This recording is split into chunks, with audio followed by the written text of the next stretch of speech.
Chapter 878. If they were not afraid of ruining Ziru's cultivation, the disciples of the Jie school would have given Ziru enlightenment and raised him to the great circle of sage to be. Unfortunately, the disciples of the Chan school did not know that since Ziru had decided to give up everything of Xianqing, he would not miss the origin Dao fruit. Only by giving up could one gain. If he gave up the Dao fruit of connate clear qi today, he would be able to obtain a stronger Dao fruit in the future. If he was greedy for the origin Dao fruit and was unwilling to give it up, how could it be considered as giving up everything of Xianqing? Since he had to give it up, he might as well give it all up. Even if it was the supreme origin Dao fruit, he would give it all up. This would prove Ziru's determination. Only the disciples of the Jie school did not know what Ziru was thinking. If they knew, they would be mad. That was the origin Dao fruit, everything that Xianqing had obtained. It was more precious than a connate treasure. How could he give it up so easily? Even if he had to force enlightenment, he had to help Ziru reach the great circle of sage to be and not let him give up the origin Dao fruit. Unfortunately, the disciples of the Jie school did not know. After returning to the emperor's city, Ziru led the first and second disciples to the direction of the treasure room. Coincidentally, at this moment, the incarnations of the Great Circle, Zhou Yan, Zhuang Zhou, and the other Great Circle left the treasure room one after another. After the disciples left, Dao ancestor Hong Jun felt that his mission was completed. So he resigned from his position as the head of the treasure room. He was about to ride the green bull and take the red cloud child to the west. When Ziru arrived, Dao ancestor had already packed his luggage and was about to leave. However, when he saw Ziru coming, Dao ancestor Hong Jun thought for a while and stopped, waiting for Ziru's arrival. Greetings, Dao ancestor. Ziru went forward and greeted.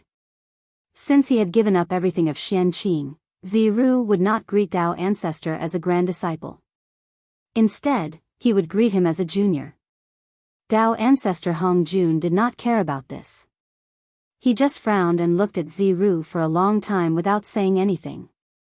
After a long time, Dao ancestor Hong Jun said leisurely, "Is this the path you want to take in this life? The righteous Dao of heaven is also a great Dao. However, are you prepared to pay the price for cultivating this Dao?" Hearing this, Ziru nodded solemnly and said, "I am already prepared to pay any price." How could one not pay a price for comprehending the heavenly Dao? Dao ancestor Hong Jun comprehended the heavenly Dao, and in the end, he developed a heart of great love. He used his body to fuse with the Dao, making up for the lack of the heavenly Dao. Until then, heaven and earth were complete, and the cultivation of all living beings went from difficult to easy. Great mystical abilities jumped out, and there were even more connate Taoist priests. Before the Dao ancestor had merged with the Dao, in the era of the ferocious beasts and the era of the three races, how could there be so many great mediums coexisting in the same era? How could there be so many connate Taoist priests? The cultivation civilization of the primordial world could be as prosperous as it was today because of Dao ancestor Hong Jun's Dao integration. This was a supreme achievement that no one could erase. Therefore, Daoist Hong Jun was the Dao ancestor. And now, Ziru was also comprehending the heavenly Dao. However, it was not the complete heavenly Dao, but half of it. It was the righteous side of the heavenly Dao, the righteous path of the heavens.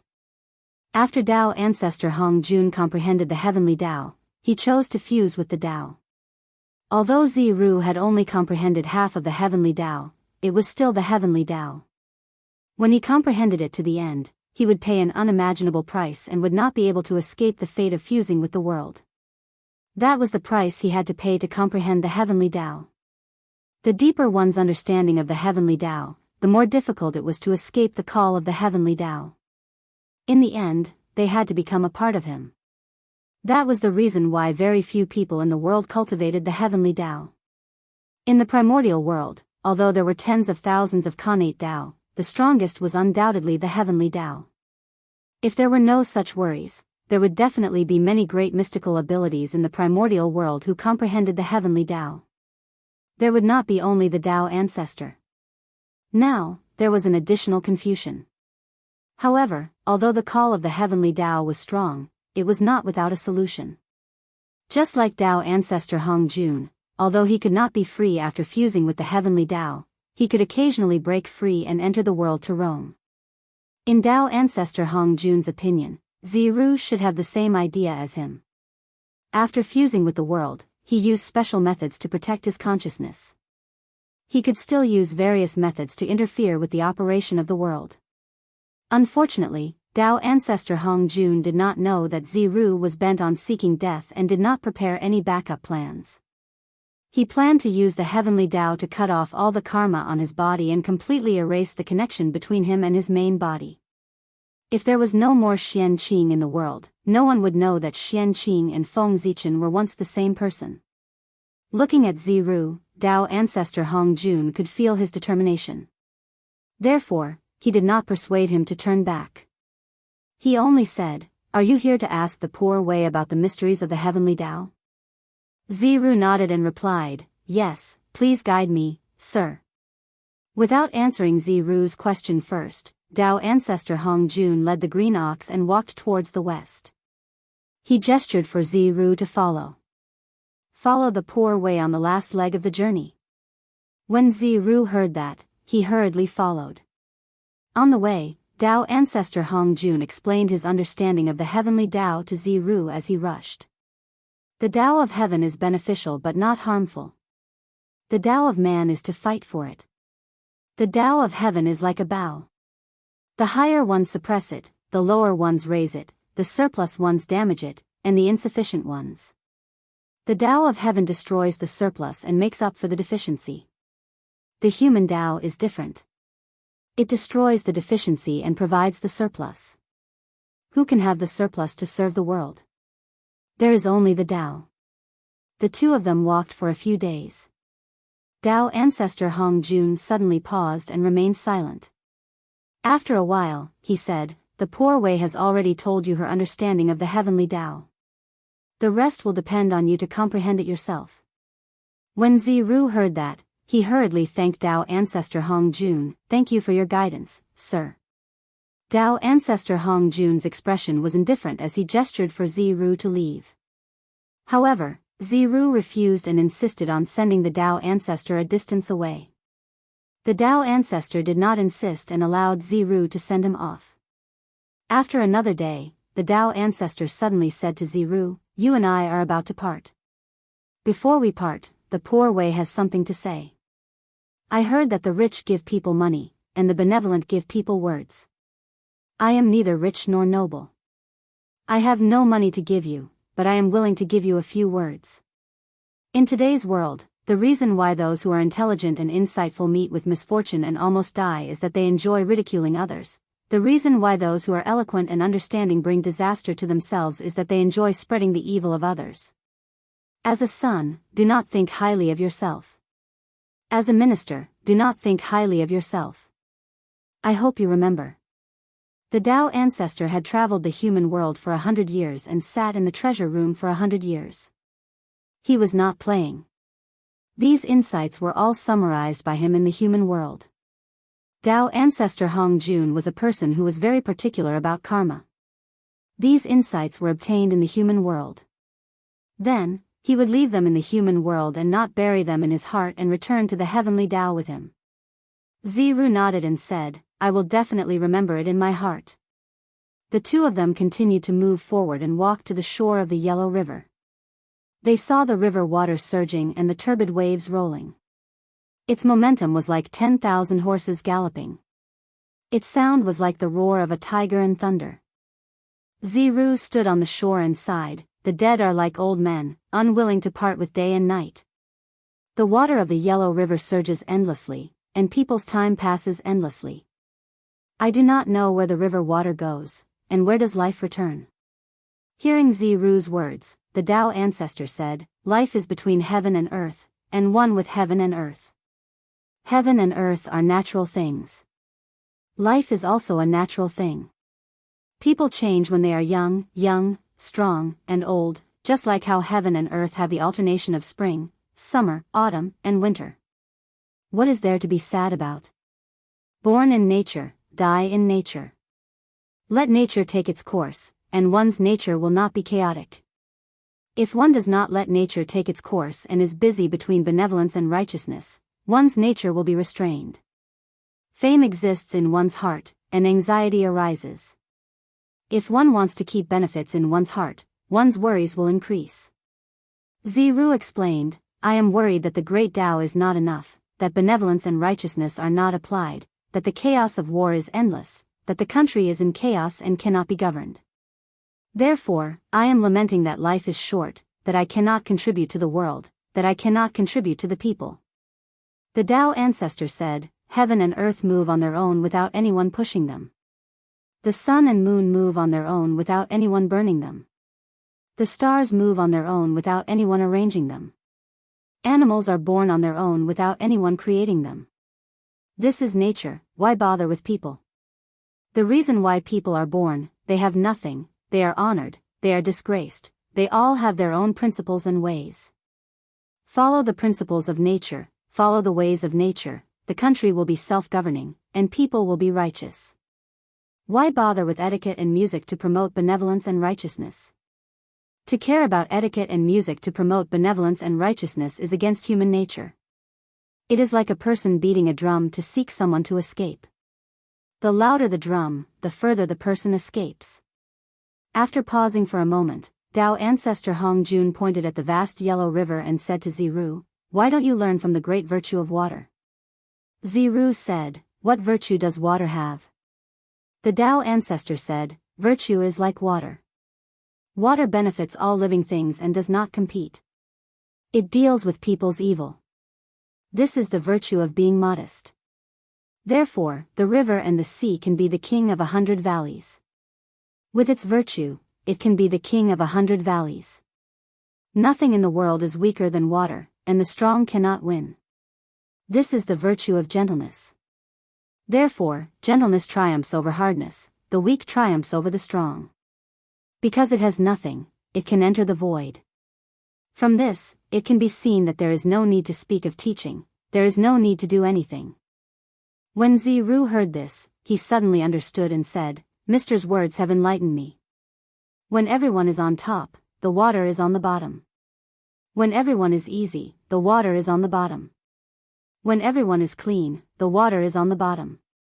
When everyone is evil, who can compete with them? This is the best virtue. The Tao ancestor nodded and said, you can teach. You can remember that if you stand aloof from worldly affairs, then no one in the world can compete with you. Therefore, a saint moves at any time, a sage changes according to the situation. A wise person governs by doing nothing, an accomplished person is born in accordance with the heavens. After you leave, you should put away your arrogance and express it in your speech, remove your desire and appearance. Otherwise, before you arrive, your voice will be heard. Before you arrive, the wind will move. You are flamboyant, like a tiger walking on the street. Who would dare to use you? Ziru said, Mister's words come from the bottom of your heart. Disciple has benefited greatly and will never forget it. Disciple will not neglect to thank Mister's kindness. When he finished, Ziru bid farewell to the Tao ancestor and boarded the carriage with his disciple. He reluctantly drove towards the country of Lu. After that, a disciple asked Ziru, how is Laozi?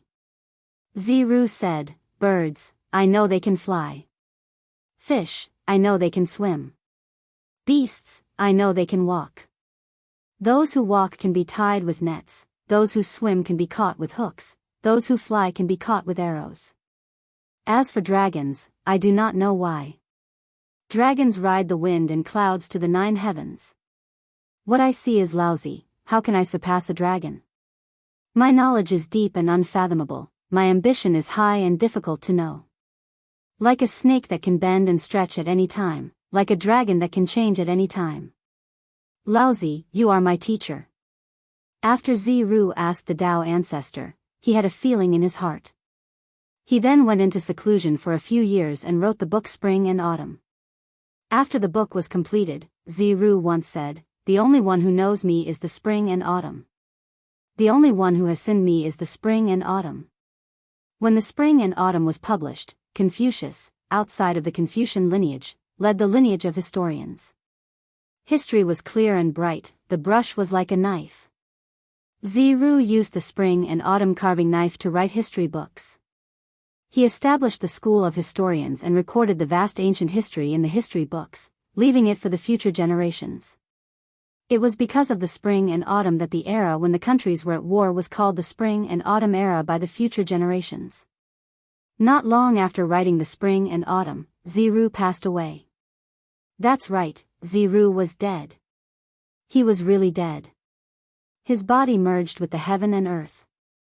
His real spirit merged with the heaven and earth and returned to the heaven and earth, becoming a part of the heaven and earth. That day, the three realms were shaken. Only Ziru's last words resounded through the heaven and earth: "We cultivators, if we hear the Tao in the morning, we can die in the evening." When his words fell, Ziru passed away. However, although Ziru had passed away, his righteous aura was not extinguished.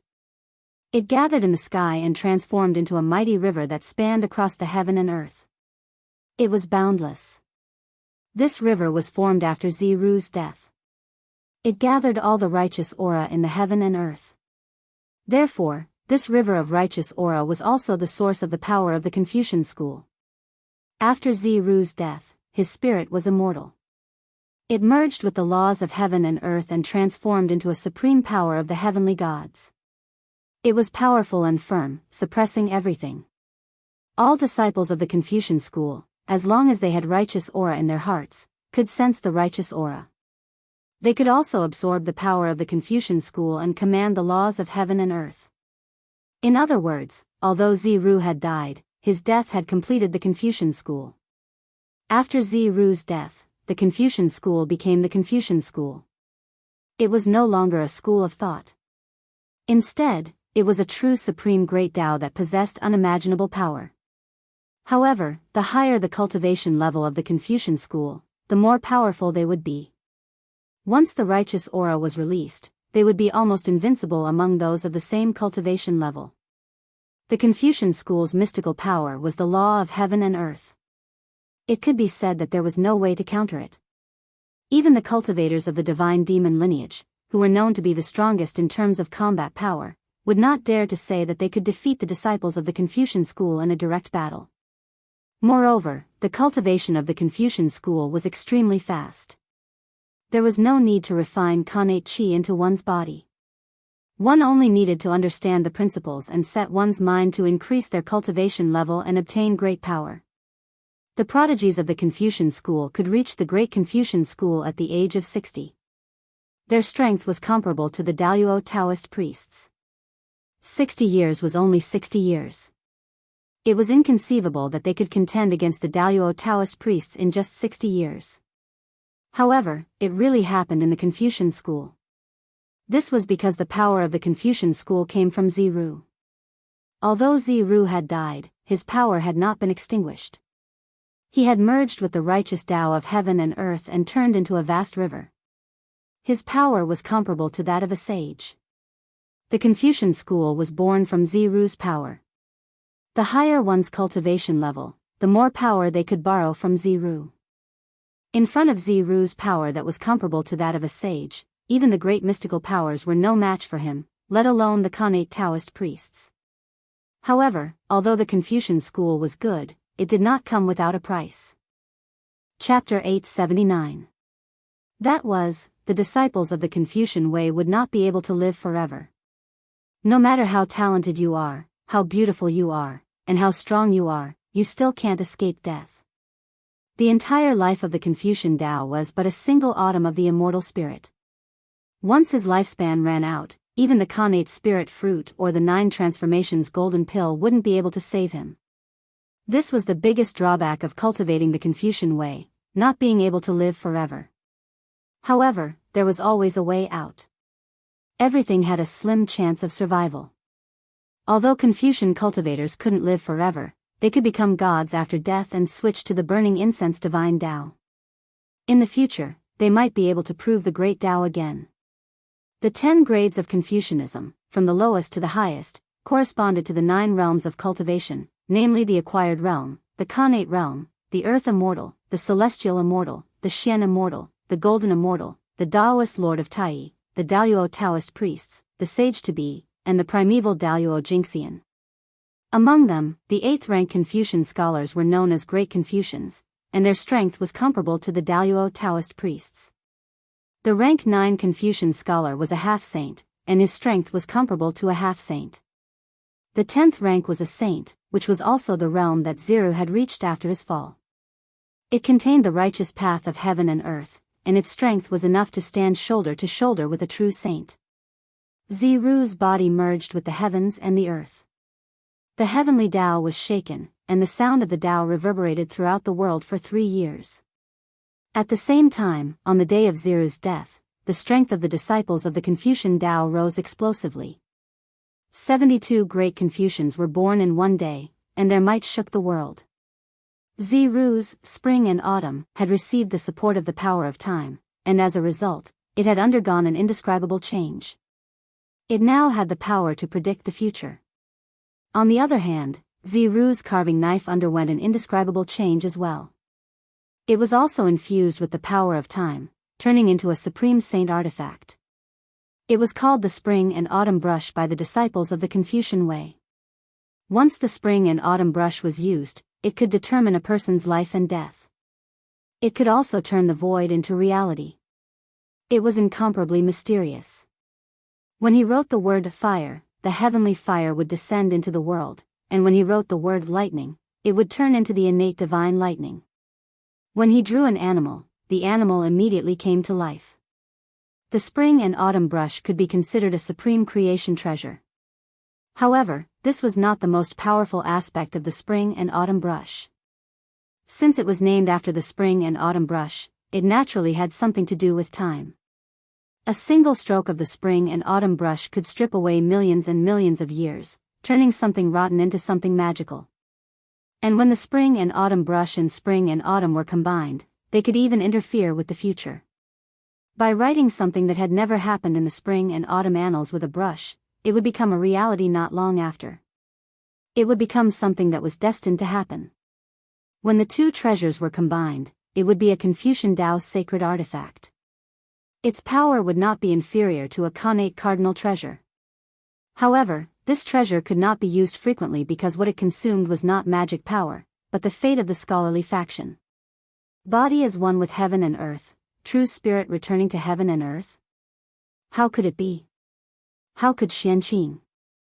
In the Shanxing Hall on Golden Ao Island, the Grand Master of Heaven lost his composure when he saw the Xianqing's body merge with the world and his true spirit return to the primordial world.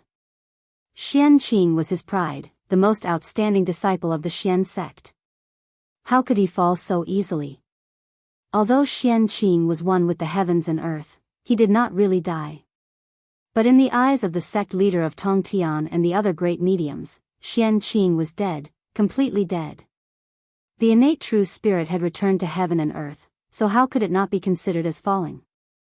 Yes, with Xianqing's realm, the innate true spirit was immortal and indestructible. But how could something that was in the mouth of the heavenly axiom be spat out so easily? What was the difference between merging with the heavenly axiom and not appearing in the world? Not everyone was like Tao ancestor Hong Jun. After merging with the heavenly axiom, he could still maintain his true spirit and come out from time to show his presence. Moreover, how could the heavenly axiom at that time be compared to the heavenly axiom now? The heavenly axiom would also improve. Xianqing was one with the heavens and earth now, so he might not be able to come back. How could the sect leader of Tongtian not be heartbroken when his most outstanding disciple fell? Master. I hope that Master can help save eldest senior brother. At this time, a group of disciples of the Jie sect rushed into the Shangqing temple under the lead of Duobao. They bowed to the sect leader of Tongtian and begged him to save Xianqing. However, the one who answered them was the Grand Master of Heaven, who looked defeated. I can't save him. The body is one with the heavens and the earth. This is according to the heavens. Even as a saint, I can't interrupt this process. This is caused by the power of the heavens and earth. As a saint, how can I go against the heavens? The power of a saint was given by the heavenly axiom. How could he go against the will of the heavenly axiom? Therefore, the sect leader of Tongtian couldn't save Xianqing. At this time, Xianqing's last voice came from afar. If one hears the Tao in the morning, one can die in the evening. His voice was ethereal, and it echoed in the Shangqing temple for a long time. After a while, the sect leader of Tongtian shouted, if one hears the Tao in the morning, one can die in the evening. Xianqing is a real person who seeks the Tao. I'm far inferior to him. After that, the sect leader of Tongtian looked at his sorrowful disciples and said softly, well, you don't have to be sad for Xianqing. You should be happy for him. He got what he wanted. He can die without regrets. Why should he be sad for him? This is his own choice. He lived to seek the Tao, and he died to seek the Tao. He has no regrets. At this time, all the great mediums had an inexplicable respect for Xianqing in their hearts. Because they saw the qualities that a Tao seeker should have in Xianqing. This was a real Tao seeker. In order to seek the Tao, he really abandoned life and death. Yes, compared to the vast and unpredictable Tao, what was life and death? If he could seek the Tao he wanted, even if he died, it would be worth it. When Xianqing was about to die, he must have gotten what he wanted. That was what he wanted all his life. If he could get it, he would die without regrets. He died with a smile. His smile was full of relief and joy. All the great mediums in the untainted land saw this. Therefore, they wouldn't feel sad for Xianqing's death. Instead, they would envy Xianqing for getting what he wanted. Every great mediums had lived for countless years. How many of them hadn't seen through life and death? If they were willing to die to seek the Tao, there would be a lot of them. Unfortunately, if Feng Zichen knew what they were thinking, he would definitely scoff. Getting what he wanted? Dying to seek the Tao? Those were all fake. The so-called, if one hears the Tao in the morning, one can die in the evening, was just a pretense before he disappeared. As for the relief and joy before his death, it came from the bottom of his heart. After all, after Xianqing died, he didn't have to act anymore. He also didn't have to worry about the trouble after his identity was exposed. The karma between him and the three pure ones was completely broken. Everything was over when a person died. Without all the troubles, how could Xianqing not be relieved and happy? It could only be said that one's imagination was the most fatal. However, although the karma was broken, the guilt in his heart was not so easily broken. It was true that the three pure ones had a grudge against Feng Zichen. But to Xianqing, they really raised him as their own son. He couldn't not return this feeling. That's right. Eldest senior brother sacrificed himself for the Tao. That's what he wanted. We should be happy for him, not sad for him. If eldest senior brother was still here, he definitely wouldn't want to see us like this, acting like a little girl. Duobao's realm was profound. He quickly understood Xianqing's choice. He came back to his senses and suppressed the sadness in his heart. He started to talk to his junior brothers and sisters. Seeing that their master and senior brother had said so, the disciples of the Jie school couldn't show it even though they were sad. They could only bury it in their hearts.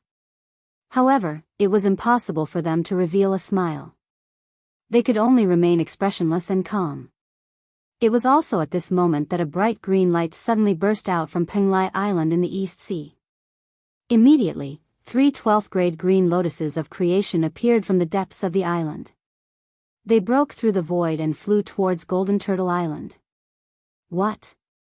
Sensing that something was wrong, the sect leader of Tongtian's heart skipped a beat. He directly left the Shangqing temple and went outside the temple. This is, outside the Shangqing temple, on Golden Turtle Island, the sect leader of Tongtian looked at the 3 12th-grade green lotuses of creation that suddenly appeared in front of him.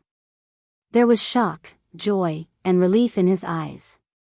At this moment, the sect leader of Tongtian finally knew why Xianqing's cultivation was so fast. It turned out that he really did it. He did what even a saint like him couldn't do. He cultivated the lotus seed of the 24th grade green lotus of creation into a heaven-opening treasure, the 24th grade green lotus of creation. With the help of the 24th grade Green Lotus of Creation, Xianqing's cultivation speed could indeed be many times faster than ordinary people. Heaven-opening treasures were extremely mysterious. Especially an auxiliary heaven-opening treasure like the Green Lotus of Creation. The help it provided to its owner was even more obvious than heaven-opening treasures like the Taiji diagram. At this moment, Duo Bao and the others who sensed the commotion also ran out of the Shangqing temple. However, what entered their eyes was a scene that shocked them greatly. They saw the 3 12th grade green lotuses of creation intertwining in the air and emitting a bright green light. Under the illumination of the green light, the vitality of the entire Golden Turtle Island became denser. Duo Bao couldn't help but exclaim when he saw the 3 12th grade green lotuses of creation. What? 12th grade green lotuses of creation? Isn't this eldest senior brother's treasure? Why are there 3 of them at the same time? As the senior brother who had the best relationship with Xianqing, how could Duo Bao not recognize Xianqing's favorite treasure, the 12th grade green lotus of creation? It was also because he recognized it that he exclaimed. In Duo Bao's impression, there was only one green lotus of creation. Why were there 3 identical green lotuses of creation here? Just as Duo Bao was puzzled, the 3 12th grade green lotuses of creation in the air moved. The radiance on their bodies became even brighter.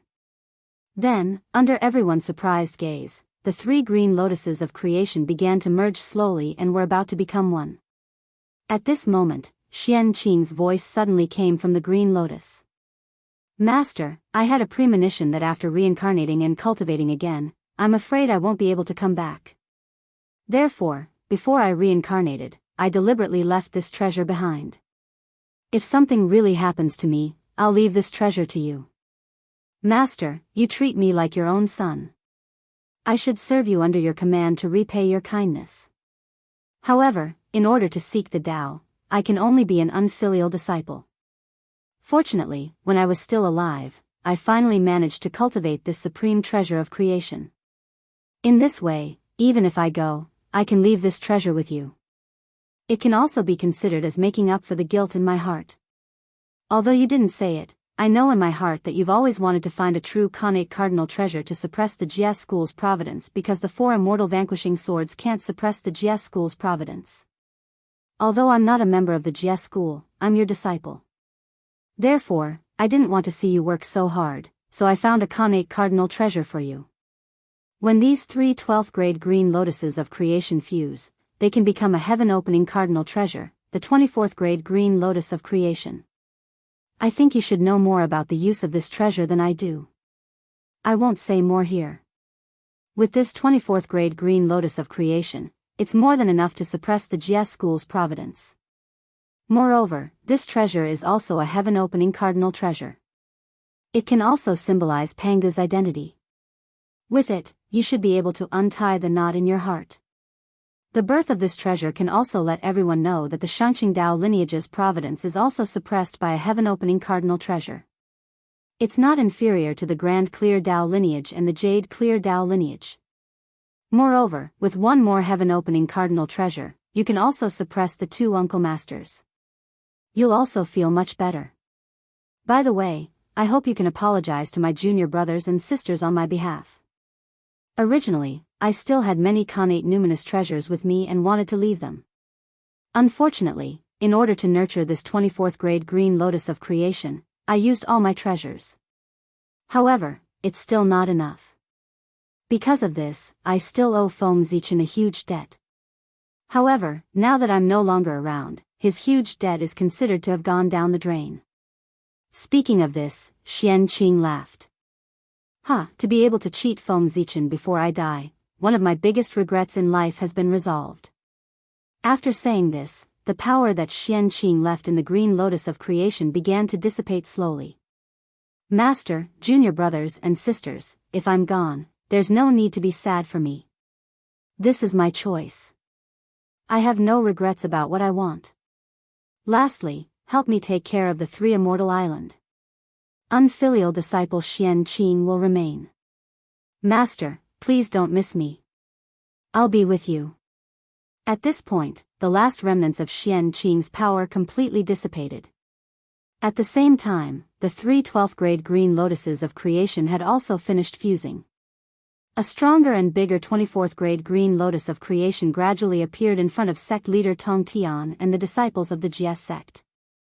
However, at this moment, no one was looking at this extremely precious connate cardinal treasure. They were all immersed in the sadness of Xian Qing's departure. Although they had accepted the reality of Xian Qing's departure, they didn't cultivate the heartless Tao. How could they not be moved? How could they give up so easily after thousands of years of being together? However, their sorrow didn't last for long because the supreme aura of the heavenly Tao woke them up very quickly. In the sky, majestic dark clouds filled the air and covered the entire sky of the East Sea. And in the deepest part of the dark clouds, a purple vertical eye was faintly discernible. That was the eye of the heavenly Tao. The heavenly Tao had appeared in person. It was the aura of the 24th grade green lotus of creation that had alarmed it. Chapter 880. 3 heaven-opening treasures were enough in the untainted land. There was no need for a 4th one. Boom! Unparalleled power fell from the eye of the heavenly Tao and was about to act on the 24th grade green lotus of creation, returning it to its original form and breaking it down into 3 12th grade green lotuses of creation. Although the heavenly Tao was powerful, it had to follow the rules of heaven and earth. There were various restrictions and it could not really do whatever it wanted. Therefore, the heavenly Tao could suppress and break down the 24th grade green lotus of creation, but it could not destroy it. The price of doing that was not something the heavenly Tao could bear. Rumble. The power of the heavenly Tao fell and instantly came to the side of the 24th grade green lotus of creation. However, before this power could take effect, the Tong Tian sect leader had already made his move. Whoosh! A mysterious and supreme Tao seal flew out of the Tong Tian sect leader's body and imprinted on the 24th grade green lotus of creation at a speed faster than the power of the heavenly Tao. The power of the heavenly Tao paused the moment it saw this supreme Tao seal. It stopped dangerously above the 24th grade green lotus of creation, only 3 inches away. However, this distance was like a natural moat to the power of the heavenly Tao, making it unable to land. Panga's imprint. A dignified and cold voice suddenly reverberated between heaven and earth. It did not contain the slightest emotion and no emotion could be heard. Immediately, the power of the heavenly Tao slowly retreated and disappeared from everyone's sight. The dark clouds also dispersed and the sun shone down again. The heavenly Tao could attack the 24th grade green lotus of creation, but it could not attack the Panga's imprint. This was because the Panga's imprint represented Pangu, the founder of the untainted land and the creator of the heavenly Tao. How could the heavenly Tao offend its superior and attack the Pangu? The reason why the heavenly Tao could attack the 24th grade green lotus of creation was simple. Although this treasure was a heaven-opening treasure, it was born too late. The untainted land had been established for hundreds of millions of years. The ferocious beast tribulation and the tribulations of the 3 races had passed. The green lotus of creation had only matured then and missed too much. Most importantly, he did not make it in time for Panga's fall, so he did not get a share of Panga's legacy. Without Panga's legacy, what kind of heaven-opening treasure was it? It had a name but did not have any luck. Wouldn't it be at the mercy of the heavenly Tao? On the other hand, the 3 supreme treasures of heaven opening not only had the merit of heaven opening, but also the providence of heaven opening. Even if the 3 pure ones used them to attack the heavenly Tao would not dare to harm them at all. However, everything changed when Tong Tian imprinted Pangu's mark on the 24th grade green lotus of creation. This meant that the Grand Master of Heaven had recognized the identity of the green lotus of good fortune on behalf of Pangu. It was a true heaven-splitting treasure that could share the heaven-splitting luck. After obtaining the recognition of Pangu's lineage, the identity of the 24th grade green lotus of creation immediately changed, causing the heavenly Tao to no longer dare to make a move against it. Having Panga's recognition and not having Panga's recognition were 2 different concepts. Just like the mountain god, no matter how many believers he had, as long as he did not receive the official recognition, he would still be an evil god and a wild god. It was illegal and would be suppressed by the official. This was the case with the green lotus of creation previously. On the other hand, the Grand Master of Heaven's Panga's mark was equivalent to an imperial edict. It gave the green lotus of creation an official identity, causing it to leap to become a righteous god of heaven and earth and be worshipped by heaven and earth. This was the biggest difference between Xianqing and the Grand Master of Heaven. In Xianqing's hands, the 24th grade green lotus of creation could never see the light of day. Once it appeared in the world, it would be attacked by the heavenly Tao. However, in the hands of the Grand Master of Heaven, the green lotus of creation was a true heaven-splitting treasure. Even the heavenly Tao could not touch it at all. Xianqing, sigh. Looking at the green lotus of creation in front of him, the Grand Master of Heaven could not say a word even if he had thousands of words in his heart. In the end, he could only sigh helplessly. The Grand Master of Heaven already understood Xianqing's thoughts. He wanted to use the heaven-splitting treasure to repay his master's kindness so that he could integrate into heaven and earth without any worries. Since this is your last wish, I'll fulfill it for you. After putting away the green lotus of creation, the Grand Master of Heaven suddenly pulled out the Qingping sword and slashed it in front of him. Bang! It was as if a string had been broken. The Grand Master of Heaven had cut off all the karma between him and Xianqing with one sword. From this moment on, Xianqing and the Grand Master of Heaven had nothing to do with each other. From now on, the Grand Master of Heaven did not have a disciple named Xianqing. Xianqing, you want to seek the Tao. How can I not fulfill your wish? However, from now on, the fate between you and me as master and disciple is over. After the sword fell, the Grand Master of Heaven seemed to have aged a lot. His body suddenly bent, and a few more strands of white hair appeared on his temples. Sigh. Finally, the Grand Master of Heaven sighed and turned to return to the Shangqing Temple. From this day on, unless something big happened in the three realms, the Grand Master of Heaven would rarely be seen in the world. The Grand Master of Heaven was not the only one who had formed a karma with Xianqing, but the entire three pure ones. Therefore, it was not enough to sever the karma with the Grand Master of Heaven.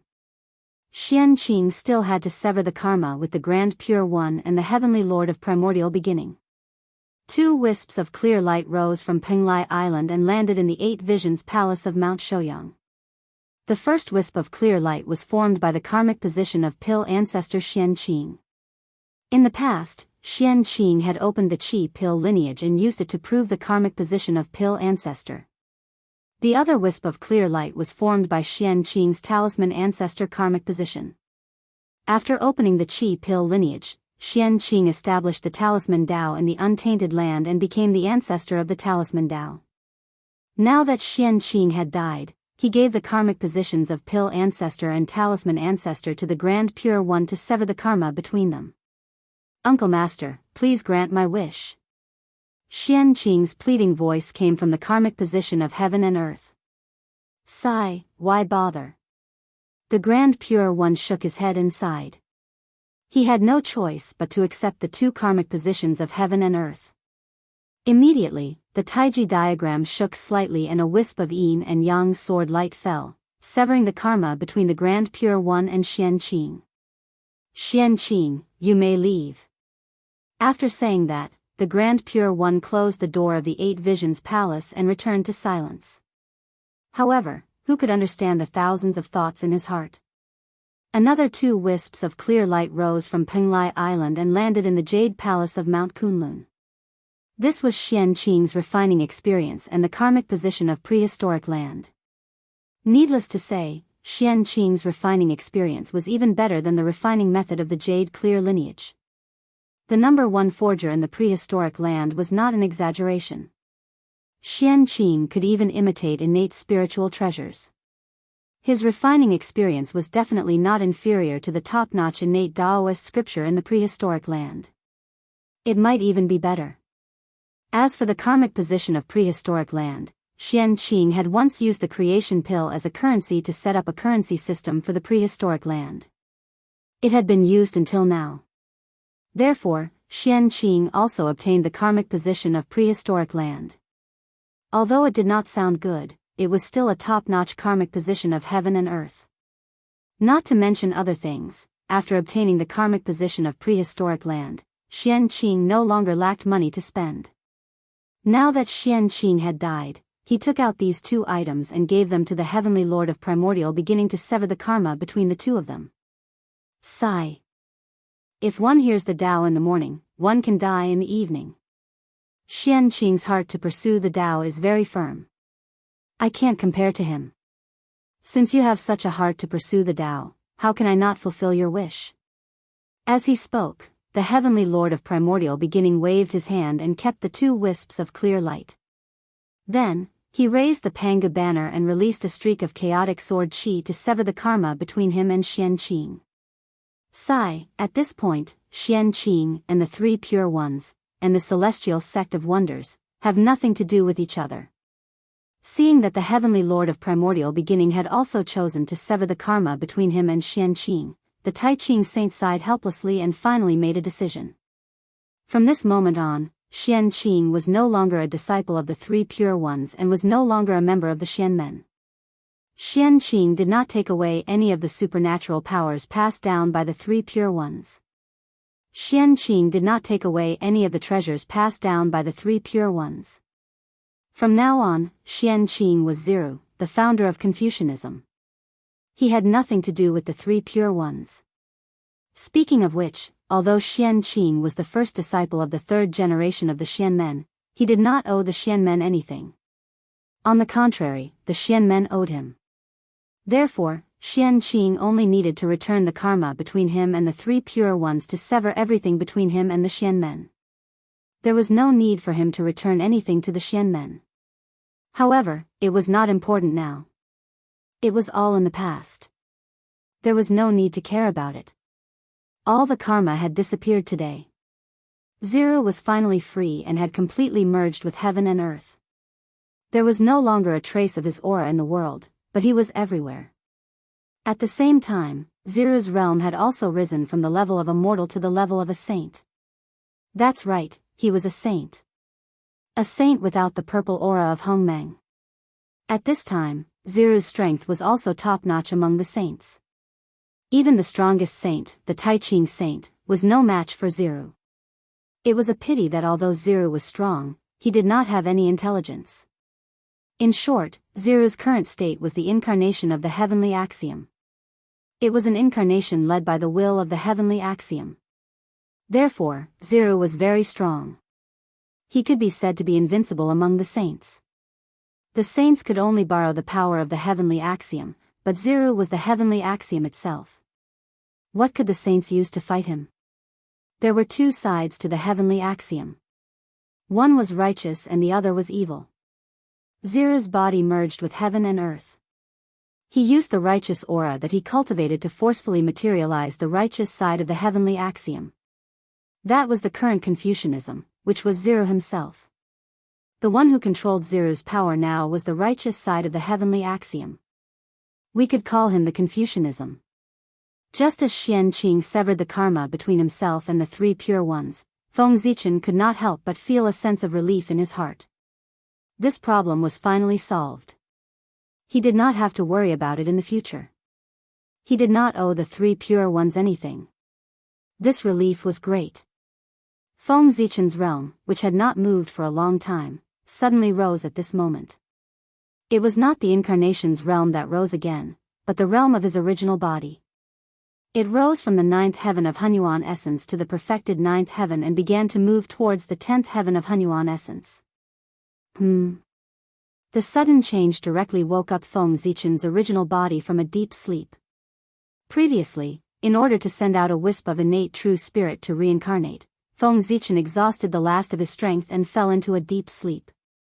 But now, as his realm soared, Feng Zichen's strength increased as well. Naturally, he woke up. There's such an effect in untangling the knot in one's heart. I really didn't expect that this kind of epiphany would happen to me. And it happened in the 9th heaven of Hunyuan essence. It's really incredible. Feng Zichen's current situation was that after letting go of everything, he had an epiphany and his realm began to advance by leaps and bounds.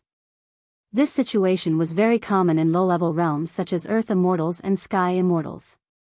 But when one's strength reached Feng Zichen's realm, which was the 9th heaven of Hunyuan essence, it was very unusual for such a situation to occur.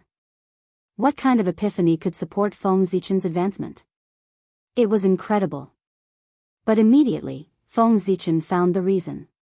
The epiphany was just a bait. The real reason why his realm soared was because of the accumulation. The Hongmeng Qi and the power of the Great Path had been fighting each other for so many years.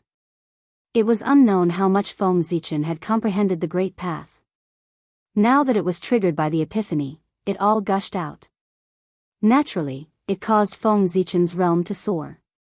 Unfortunately, although the sudden increase in realm caused Feng Zichen to wake up, it did not help much in the battle between the Hongmeng Qi and the power of the Great Path. At this moment, Feng Zichen was still unable to devour the power of the Great Path in his body. He could only let them fight with the Hongmeng Qi. Alas, if he wanted to solve the hidden dangers in his body, he had to wait for his reincarnation to grow up as soon as possible.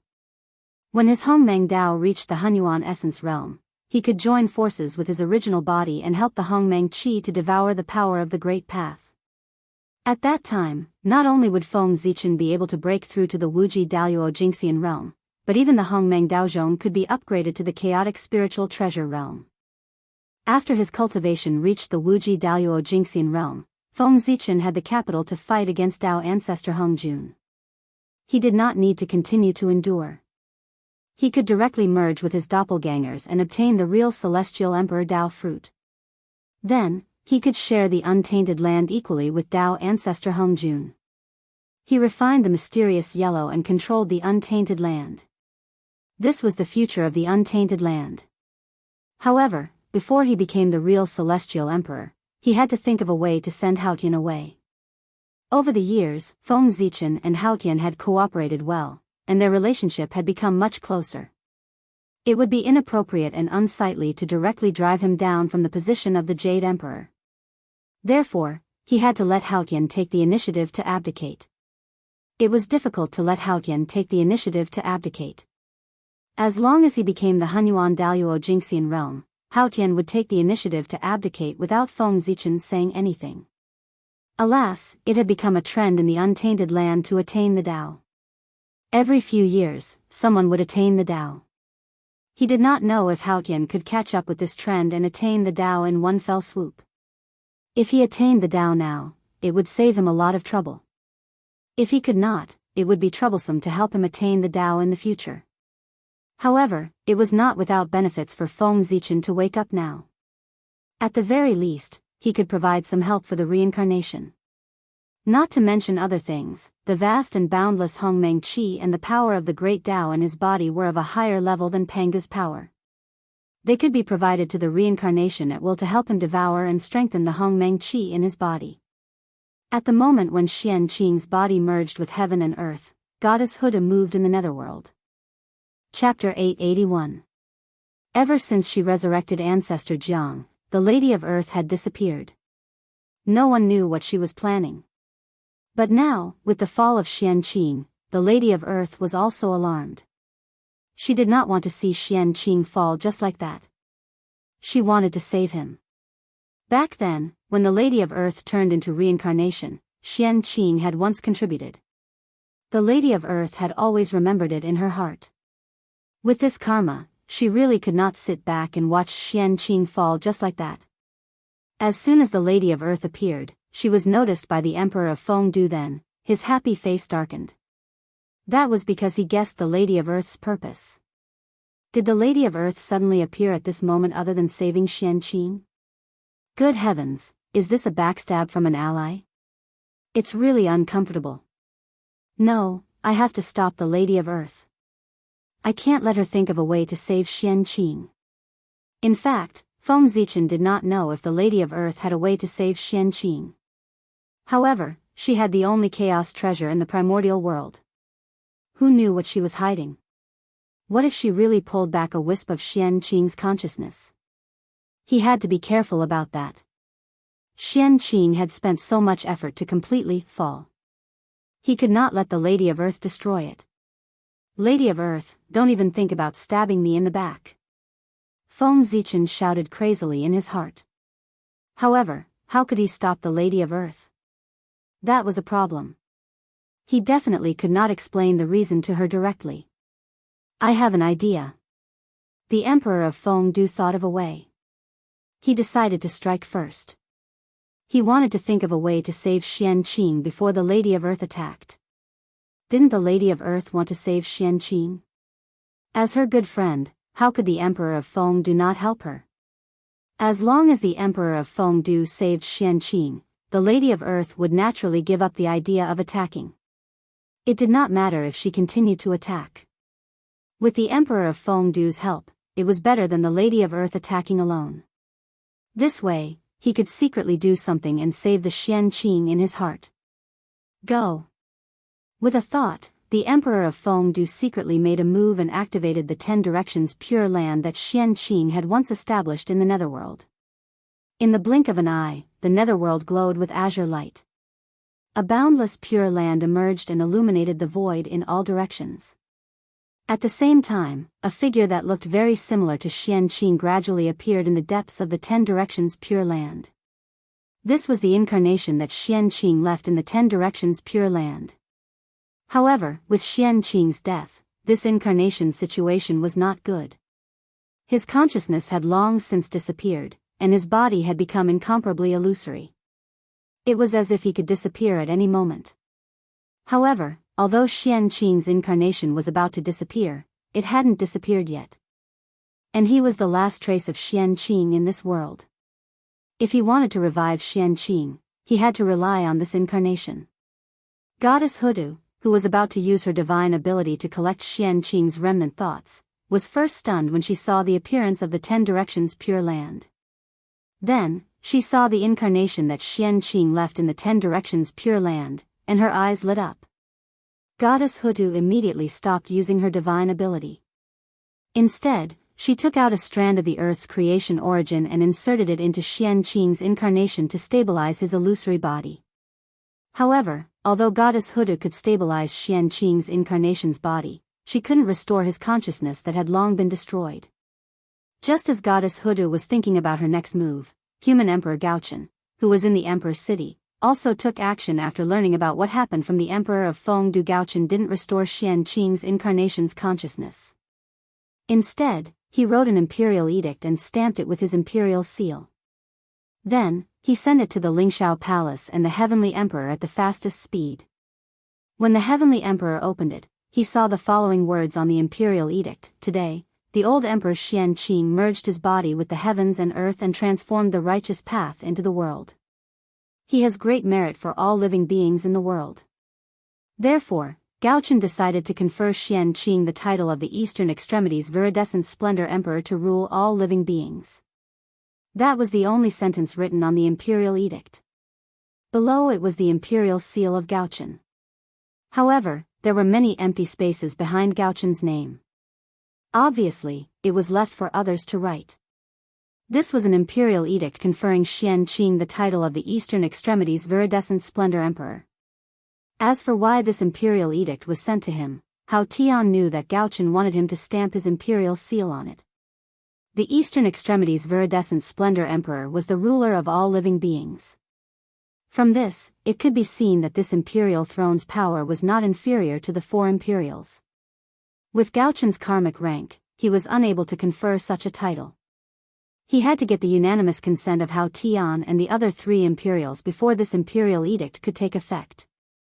Hao Tian and the 4 imperials had to agree before Xianqing could be conferred the title of the Eastern Extremities Viridescent Splendor Emperor. So, should he agree? Hao Tian's face was full of hesitation as he looked at the imperial edict. If it was any other position, Hao Tian wouldn't mind giving Gaochen face and agreeing to it directly. However, the Eastern Extremities Viridescent Splendor Emperor was different. This was an imperial throne that was comparable to the 4 imperials. It had supreme power. But where did this power come from? Naturally, it came from Hao Tian, the Jade Emperor.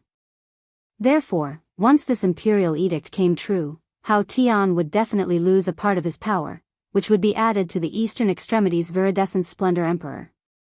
Therefore, Hao Tian was very hesitant, not knowing if he should agree or not. However, he immediately felt relieved. First, he picked up the imperial brush and added his name behind Gaochen's name. Then, he took out the imperial seal that symbolized his status as the Jade Emperor and stamped it. Hao Tian's goal was nothing more than to achieve the realm of primordial chaos Daluo Jinxian and then transcend.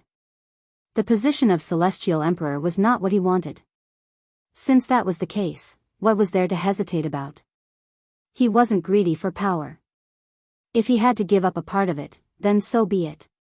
He could also share some of the karma that came with being a Celestial Emperor. As a Celestial Emperor, his every word and action resonated with heaven and earth.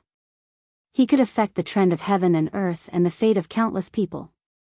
Therefore, from the moment Hao Tian became a Celestial Emperor, even if he didn't do anything, he would still have karma on him. It was also because of this karma that Hao Tian was unable to take that crucial step.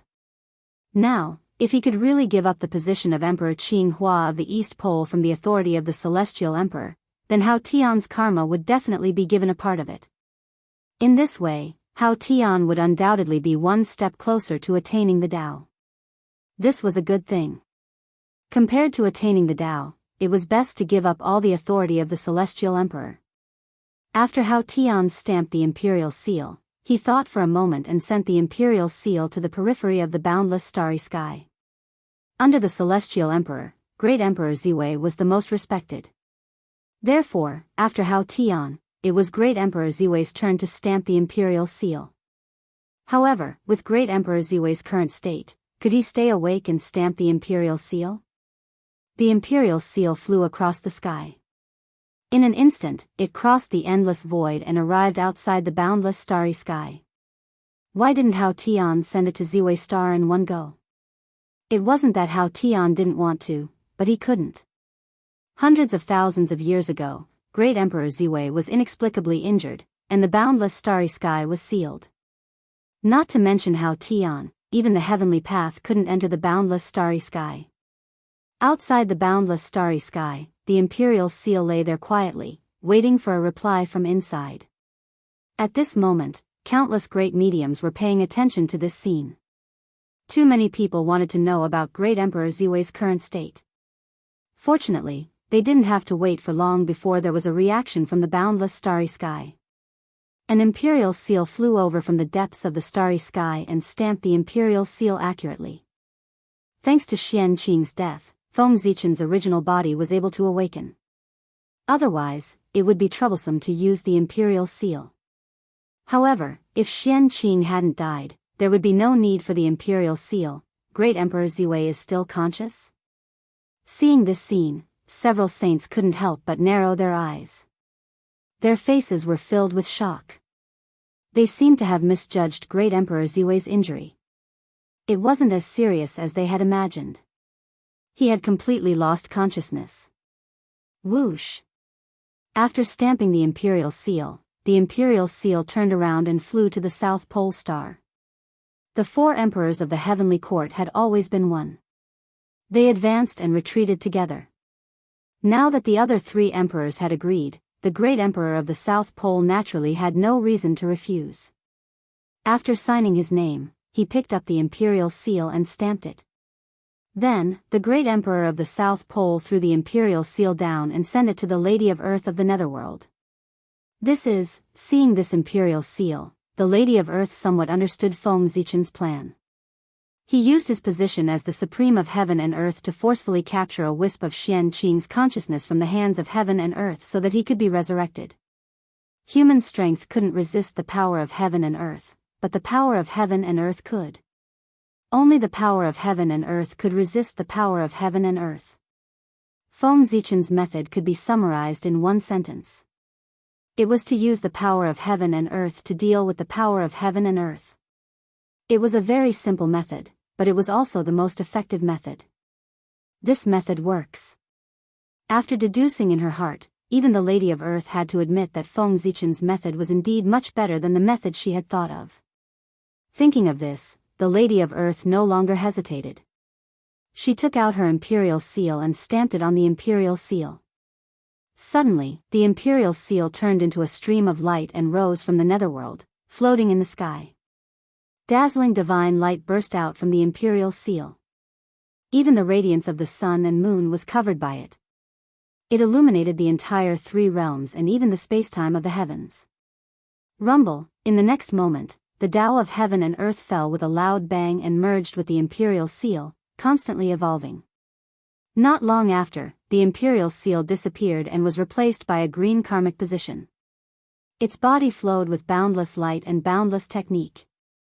The top karmic position of the three realms, the Eastern Pole Cyan Splendor Imperial Seal, the symbol of the supreme of heaven and earth. The moment the karmic position was formed, a pair of purple eyes suddenly appeared in the sky above the three realms. It was incomparably huge and occupied the entire sky. It looked at the world and everyone coldly. The heavenly Tao had appeared. Confer Xianqing as the Eastern Pole Cyan Splendor Imperial Seal. The heavenly Tao's cold voice resounded between heaven and earth. No matter where the living beings of the three realms were, they could hear it clearly. The living beings of the 5 great continents knew who Xianqing was, but the living beings outside the 5 great continents were a little confused after hearing the heavenly Tao's voice. Who was Xianqing? Who was the great emperor of the East Pole? Why had they never heard of him? For some reason, the further away one was from the 5 great continents, the less one knew about the 3 realms. In some remote places, such as the place where Feng Zichen's reincarnation was, they had never heard of the existence of the 3 realms, nor did they know about the 5 great continents. They had never heard of the human emperor, saint, heavenly court, and so on. They even thought that the entire world was as big as the continent under their feet. Therefore, at this moment, these people were so shocked when they suddenly heard the heavenly Tao's voice. This short sentence revealed too much information, directly shattering the 3 views of these people. The imperial edict jointly made by the 5 emperors of the heavenly court was equivalent to an imperial edict written by the real heavenly emperor himself. It had supreme power. Even the heavenly Tao would not deny this imperial edict. Instead, it conferred the title of Xianqing according to the contents of the imperial edict. Whoosh, as soon as the heavenly Tao's voice fell, the karmic rank directly fell from the sky into the body of Xianqing's incarnation in the 10 directions pure land of the netherworld. In an instant, endless light rose from the body of Xianqing's incarnation. His body directly stabilized and had a physical body. His eyes also regained their spirit. However, although his eyes were full of spirit, there was no emotion at all. It was frighteningly cold. This meant that it was not Xianqing who had awakened, but the righteous Tao of heaven, which was the way of Confucianism. The great emperor of the East Pole was not Xianqing, but the incarnation of the way of Confucianism. However, Xianqing was the way of Confucianism, and the way of Confucianism was Xianqing. It was not a problem to say that the incarnation of the way of Confucianism was Xianqing. Did it fail?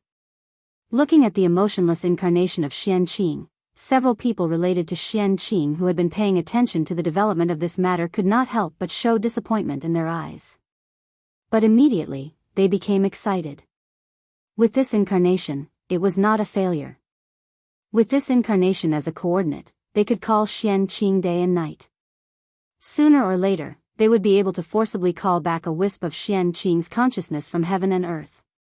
At that time, Xianqing would really be resurrected. This was called, man's will conquer nature, and using the power of the wishes of all living beings to forcibly call back Xianqing. Therefore, the appearance of this incarnation was not completely useless. He was a hope to call back Xianqing. Phew.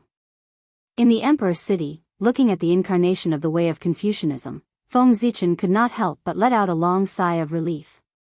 The birth of this incarnation of the way of Confucianism was facilitated by him. The method of calling Xianqing with the power of the wishes of all living beings could indeed call Xianqing back from heaven and earth. After all, man's will conquer nature. But there was a premise, and that was that Xianqing was willing to return. If Xianqing was willing to return, this method could indeed call him back. But if Xianqing was not willing to return, then this method, no matter how the living beings called, Xianqing would not return. Of course, only Feng Zichen knew that Xianqing was not willing to return. Outsiders did not know, and Feng Zichen did not intend to tell anyone. Just take it as a memento for everyone. Let this incarnation of the Confucian path save the people in the 10 directions Pure Land and be the great emperor of the East Pole. Gradually, the divine light receded, revealing a benevolent and majestic supreme of heaven and earth. The great emperor of the Eastern Pole was wearing a crown and a colorful robe. He was sitting on a 9-colored lotus throne in the 7 Treasures Qian Forest. P.S. Don't stay up late. People with excessive heat have a headache. Double monthly votes tomorrow. Chapter 882. The great emperor's head was surrounded by 9-colored divine light, radiating with boundless radiance. Many immortals, strongmen, vajras, divine kings, golden boys, and jade girls stood beside him. There were also people holding water bowls, willow branches, and standing on lotus flowers. These were all formed by heaven and earth's Tao aura, and they were used to strengthen the great emperor's dignity. The Eastern Green Flower Emperor, also known as the Tai Heavenly Lord of Salvation from Misery, was a great saint with great compassion, and great wish. When humans were in danger, as long as they recited the Heavenly Lord's name, the Heavenly Lord would respond to the sound and save them. This was the authority that heaven and earth gave to Qianqing, and he could incarnate into billions of incarnations and be everywhere. At this moment, there was a Tao scripture that was formed spontaneously in heaven and earth. It was imprinted on the rules and was known to the world. There was a great benevolent person in the eastern world of Chang'e. The incarnations of the Tai Heavenly Lord of Salvation from Misery were countless. Living in the heavenly palace, descending to the mortal world, living in hell, taking in crowds, immortal children, emperors, saints, celestial venerables, divine kings, demon kings, celestial masters, Taoist priests, heavenly doctors, men and women, civil and military officials, great Yuan masters, Zen masters, wind masters and rain masters. Their supernatural powers were limitless, and their skills were boundless. They searched for the voice and saved the suffering, and acted according to the circumstances. At the same time, in the Jade Palace of Kunlun Mountain, the Tai spiritual master who was cultivating in seclusion suddenly felt an inexplicable malice, which made him feel cold all over. However, soon after, the malicious intent receded like the tide. Very quickly, it disappeared without a trace. It was as if the malicious intent from before had been an illusion. This malice came from heaven. The Tai spiritual master had the same name as the Tai Heavenly Lord of Salvation from Misery, so he was targeted by heaven.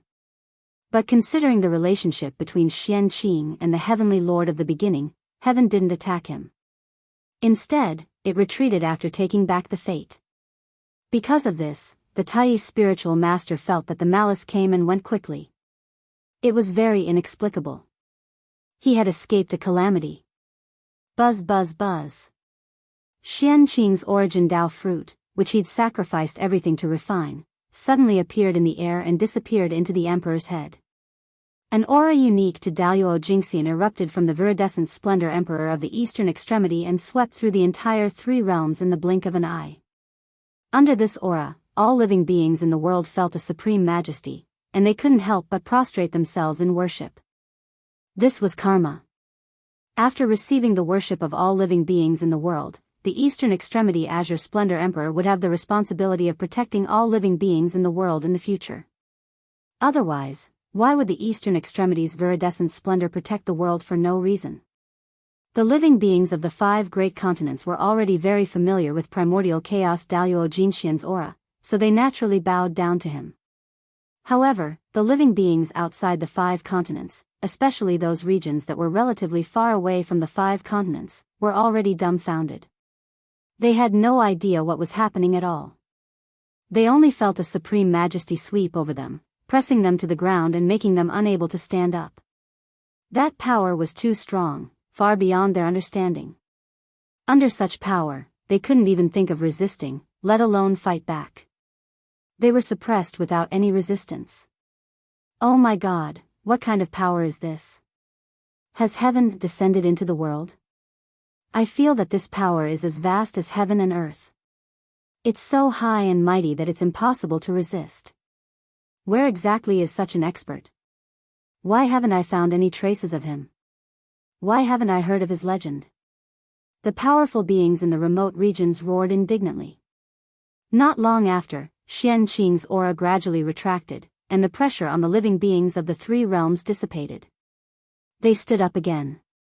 But at this moment, an even more majestic and supreme aura suddenly came, causing the living beings of the three realms who had just stood up to prostrate themselves on the ground again.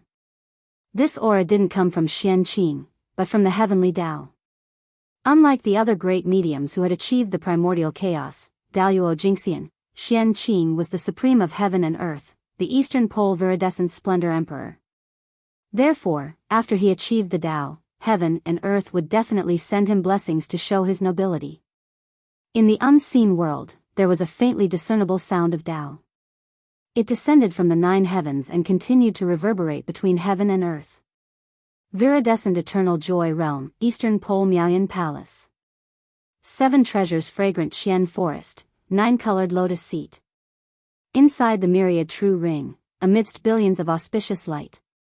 Prime clear spirit treasure, should transform into Xian Yuanshi. Calamity befalls Ci Qi, major thousand dew gate. Mystical Tao true body, purple gold auspicious form. Random feelings, boundless vows. Great sage, great mercy, great wish. 10 directions, deliver all living beings from torment. Billions of tribulations, deliver people immeasurable. Seek the sound of Tai, heavenly Lord of salvation from misery, Qing Xian 9 Sons God. This was a message that heaven and earth spontaneously created for the Eastern Pole Viridescent Splendor Emperor for the world to recite. It contained an inexplicable divine power. The Eastern Pole Viridescent Splendor Emperor? Who is this person? Why is he so powerful? Just a wisp of his aura can suppress me to the point that I can't move. Also, who is the person who made that sound? Why is his aura so similar to heaven and earth? Could it be that heaven and earth are really speaking? Does heaven and earth really have their own will? All kinds of doubts emerged in the hearts of the powerhouses in the remote areas, causing them to be extremely puzzled. Unfortunately, no one could give them an answer because they were too far away from the 5 major continents and too barren. No great divine power would come here, and no great divine power would pay attention to this place. If nothing unexpected happened, these remote places would gradually be forgotten by the powerful existences of the 5 major continents. However, as the aura of heaven and earth swept across the entire 3 realms this time, it attracted the attention of a certain existence. Thus, an accident happened. TSK, why do I feel that these small islands floating on the sea are slowly being isolated from the 5 major continents as if they are not in the same world? As a result, these small islands have no idea about the situation of the 5 major continents and the general information of the 3 realms. This situation is a little strange. It's as if these small islands have become the lower realm of the 5 major continents. There's a problem, there's a problem. There seems to be a shocking matter of great merit contained in this. I have to study it carefully. At this moment, Feng Zichen's reincarnation in the ancient Baron's continent noticed the reactions of the living beings here and couldn't help but have a bold guess in his heart. If this guess was true, then he really had the foundation to become a celestial emperor and could quickly break through the realm. However, whether this guess could be true or not still needed to be confirmed. No rush. No rush. If it was his, he couldn't hide. If it wasn't his, then he would directly snatch it. What a joke. Feng Zichen had so many incarnations, and they were all supreme powerhouses that could roam the primordial world. If they worked together, what kind of fortune could they not snatch? Hee. If it was Feng Zichen's, then it was Feng Zichen's. If it wasn't Feng Zichen's, as long as he wanted, it could also be his. It couldn't be helped. The strong were just that domineering. I'm not convinced, come and hit me. On Golden Turtle Island, Tong Tian saw Xianqing's incarnation become an emperor and couldn't help but let out a long sigh of relief. The sadness on his face also dissipated a lot. Then, he heard him explain to the disciple beside him, with this incarnation, it's equivalent to Xianqing burying a nail in the primordial world. After that, as long as someone talks about Xianqing every day, there might be a day when Xianqing will be awakened. Speaking of this, Tong Tian couldn't help but sigh. The human emperor is indeed a great talent. No wonder he's the #1 prodigy in the primordial world. The poor Wei is far inferior to him. Qianqing transformed into the Tao, and his body merged with the world. The poor Wei could only be helpless. However, the human emperor could come up with such an ingenious idea to summon Qianqing back in such a short period of time. Seek the voice, seek the feelings, and save the suffering. Just these 8 words are enough for the living beings of the 3 realms to chant Qianqing's name all the time. It's really an amazing idea.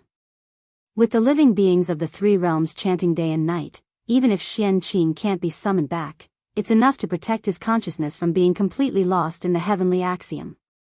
In this way, after the immeasurable calamity, when the world is destroyed, Qianqing will be reborn. Speaking of this, Tong Tian suddenly reprimanded the disciples. All of you should cultivate well. Qianqing has already attained the Tao fruit of the origin. He's detached from the world and can survive thousands of calamities. Even if the immeasurable calamity comes, it won't affect him at all. But all of you are different. Without the Tao fruit of the origin, you can't transcend the world. When the immeasurable calamity comes and the world is destroyed, all of you can't escape the fate of death. When the world is destroyed, Qianqing will be freed from the world and be reborn, but all of you will fall with the world. How sad is that? So, cultivate well. As long as you can attain the Tao fruit of the origin, you'll meet Qianqing sooner or later.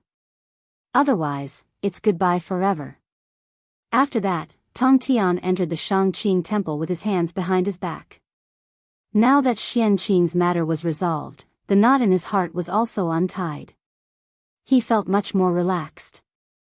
As long as he could ensure that Qianqing didn't get lost in the heavenly axiom and was completely assimilated by the heavenly axiom, Qianqing would be reborn sooner or later.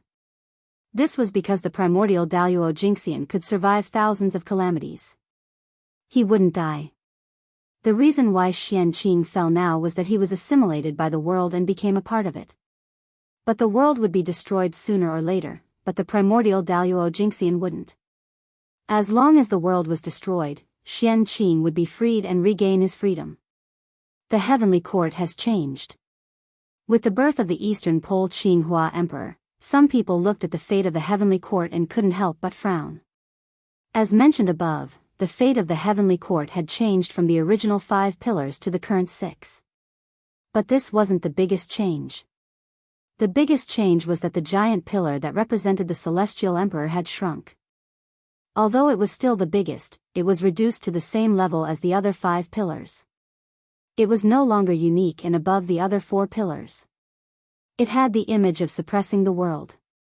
This meant that the authority of the celestial emperor had been further weakened. In the past, the heavenly court also had the 4 emperors. But that was because the 4 emperors were the same. The celestial emperor was nominally above the 4 emperors and had the authority to command the 4 emperors. But now, with the birth of the Eastern Pole Qinghua Emperor, the celestial emperor's authority had been further weakened.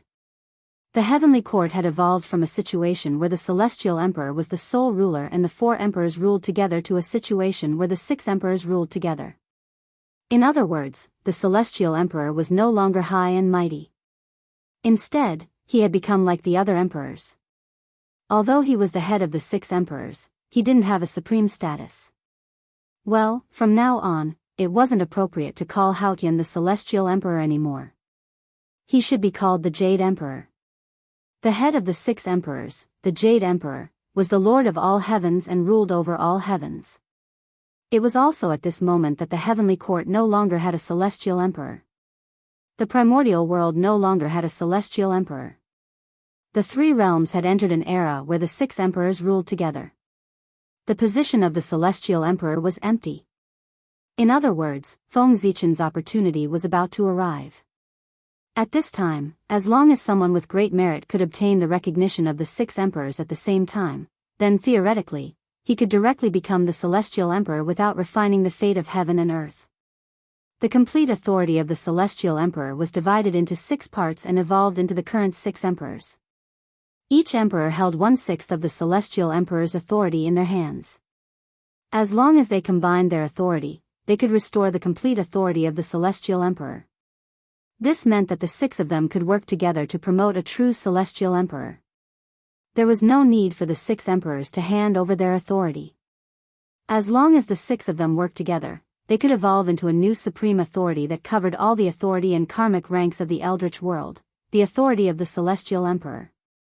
This was the source of all authority, and all authority was a branch of the Celestial Emperor. The Celestial Emperor had the power to control everything and also the power to bestow authority to all things. When this authority appeared, all the authorities would listen to the Celestial Emperor's orders. Even the authority of the 6 emperors was no exception and could be taken away at any time. No, to be precise, when the authority of the Celestial Emperor appeared, no matter who it was, no matter what authority they had previously grasped, they would change from the owner of the authority to the manager of the authority. They would manage the Eldritch world on behalf of the true Celestial Emperor. They only had the ability to use the authority, but they didn't have the ability to own the authority. This was because all the power of the authority belonged to the Celestial Emperor. When the Celestial Emperor wasn't around, anyone could become the owner of the authority. However, when the Eldritch world was around, all the authority had only one owner, and that was the Celestial Emperor. This was why the Celestial Emperor was said to be supreme, infinite, and more honorable than the saints. The Celestial Emperor truly controlled everything in the Eldritch world. To put it more vividly, when the Celestial Emperor appeared, the owners of these authorities all changed from the bosses of companies to ordinary employees and lost the power to control the companies. I didn't expect that after the Celestial Emperor became the Jade Emperor, I actually felt that my body was much more relaxed. My realm also improved a little. As expected, the position of the Celestial Emperor is the biggest obstacle to my Tao. In the Jade Pool, Hao Tian silently felt the changes in his body and couldn't help but say aloud. After being the Celestial Emperor for so many years, Hao Tian didn't do it for nothing. With the help of the Celestial Court's providence, Hao Tian had accumulated enough to reach the Tao. However, he still couldn't take that crucial step. The reason was because he was the Celestial Emperor. The Celestial Emperor not only made Hao Tian, but also limited him. P.S. Double the monthly votes, please get some monthly votes. In the middle of the month, I posted a single chapter, saying that I would update it according to fate. However, I didn't do that in the end. Because there were still people who wanted this book, about 800 to 900 people. Of course, other than them, there weren't many people who read it. I wrote it for them. My book has 3,080 subscriptions. In theory, I would need at least 3,080 new chapters to maintain the balance of the subscriptions. But in reality, this book only has 2,000 new subscriptions every day. Sometimes, it's only 1,700. This process has been going on for almost half a year. Those who know the starting point know that this means that this book has no value and no money. I'm doing it for love. At this point, most people should choose to be eunuch. Actually, the purpose of my new book is to eunuch this old book. But in the end, I still can't bear to do it. After all, I've been writing for more than a year and have feelings for it. I want to write an ending, so I clenched my teeth and persevered for half a year. But the pressure of opening 2 books is really great. I hope that everyone can give me some support. I don't ask for any rewards. If you can subscribe, then subscribe. If you can vote, then vote. Lazy Bum, thank you for your support. Chapter 883. If he hadn't become the Celestial Arch, Hao Tian's cultivation speed wouldn't have been so fast, and his foundation wouldn't have been so deep. It could be said that if Hao Tian could break through now, he would be at least at the 4th heaven of chaotic primordial chaos stage, or even higher. Similarly, if he hadn't become the Celestial Arch, with his aptitude, he would have already become chaotic primordial Daluo Jinxian. He wouldn't be stuck at half-step chaotic primordial chaos stage like he was now. Only Hao Tian himself knew the pros and cons of this. However, Hao Tian wasn't conflicted about the 4 emperors becoming 6 emperors. Instead, he was happy to see it happen. Because of the drop in his status, he saw hope for a breakthrough. He estimated that after a few 100,000 years, Hao Tian would be able to break through. Among the 6 emperors, apart from the Earth Empress, Hao Tian was the only one who hadn't broken through to chaotic primordial Daluo Jingxian. There was no reason why others could break through, but he couldn't. As one of the 6 emperors, no one was weaker than the other. Feng Zichen smiled but didn't say anything. Sigh, the children are all grown up and have their own thoughts. They can't be controlled by others anymore. Beside the Yellow River, Dao ancestor Hong Jun, who had transformed into Grand Supreme Elderly Lord, quietly observed the changes in the 3 realms for a while.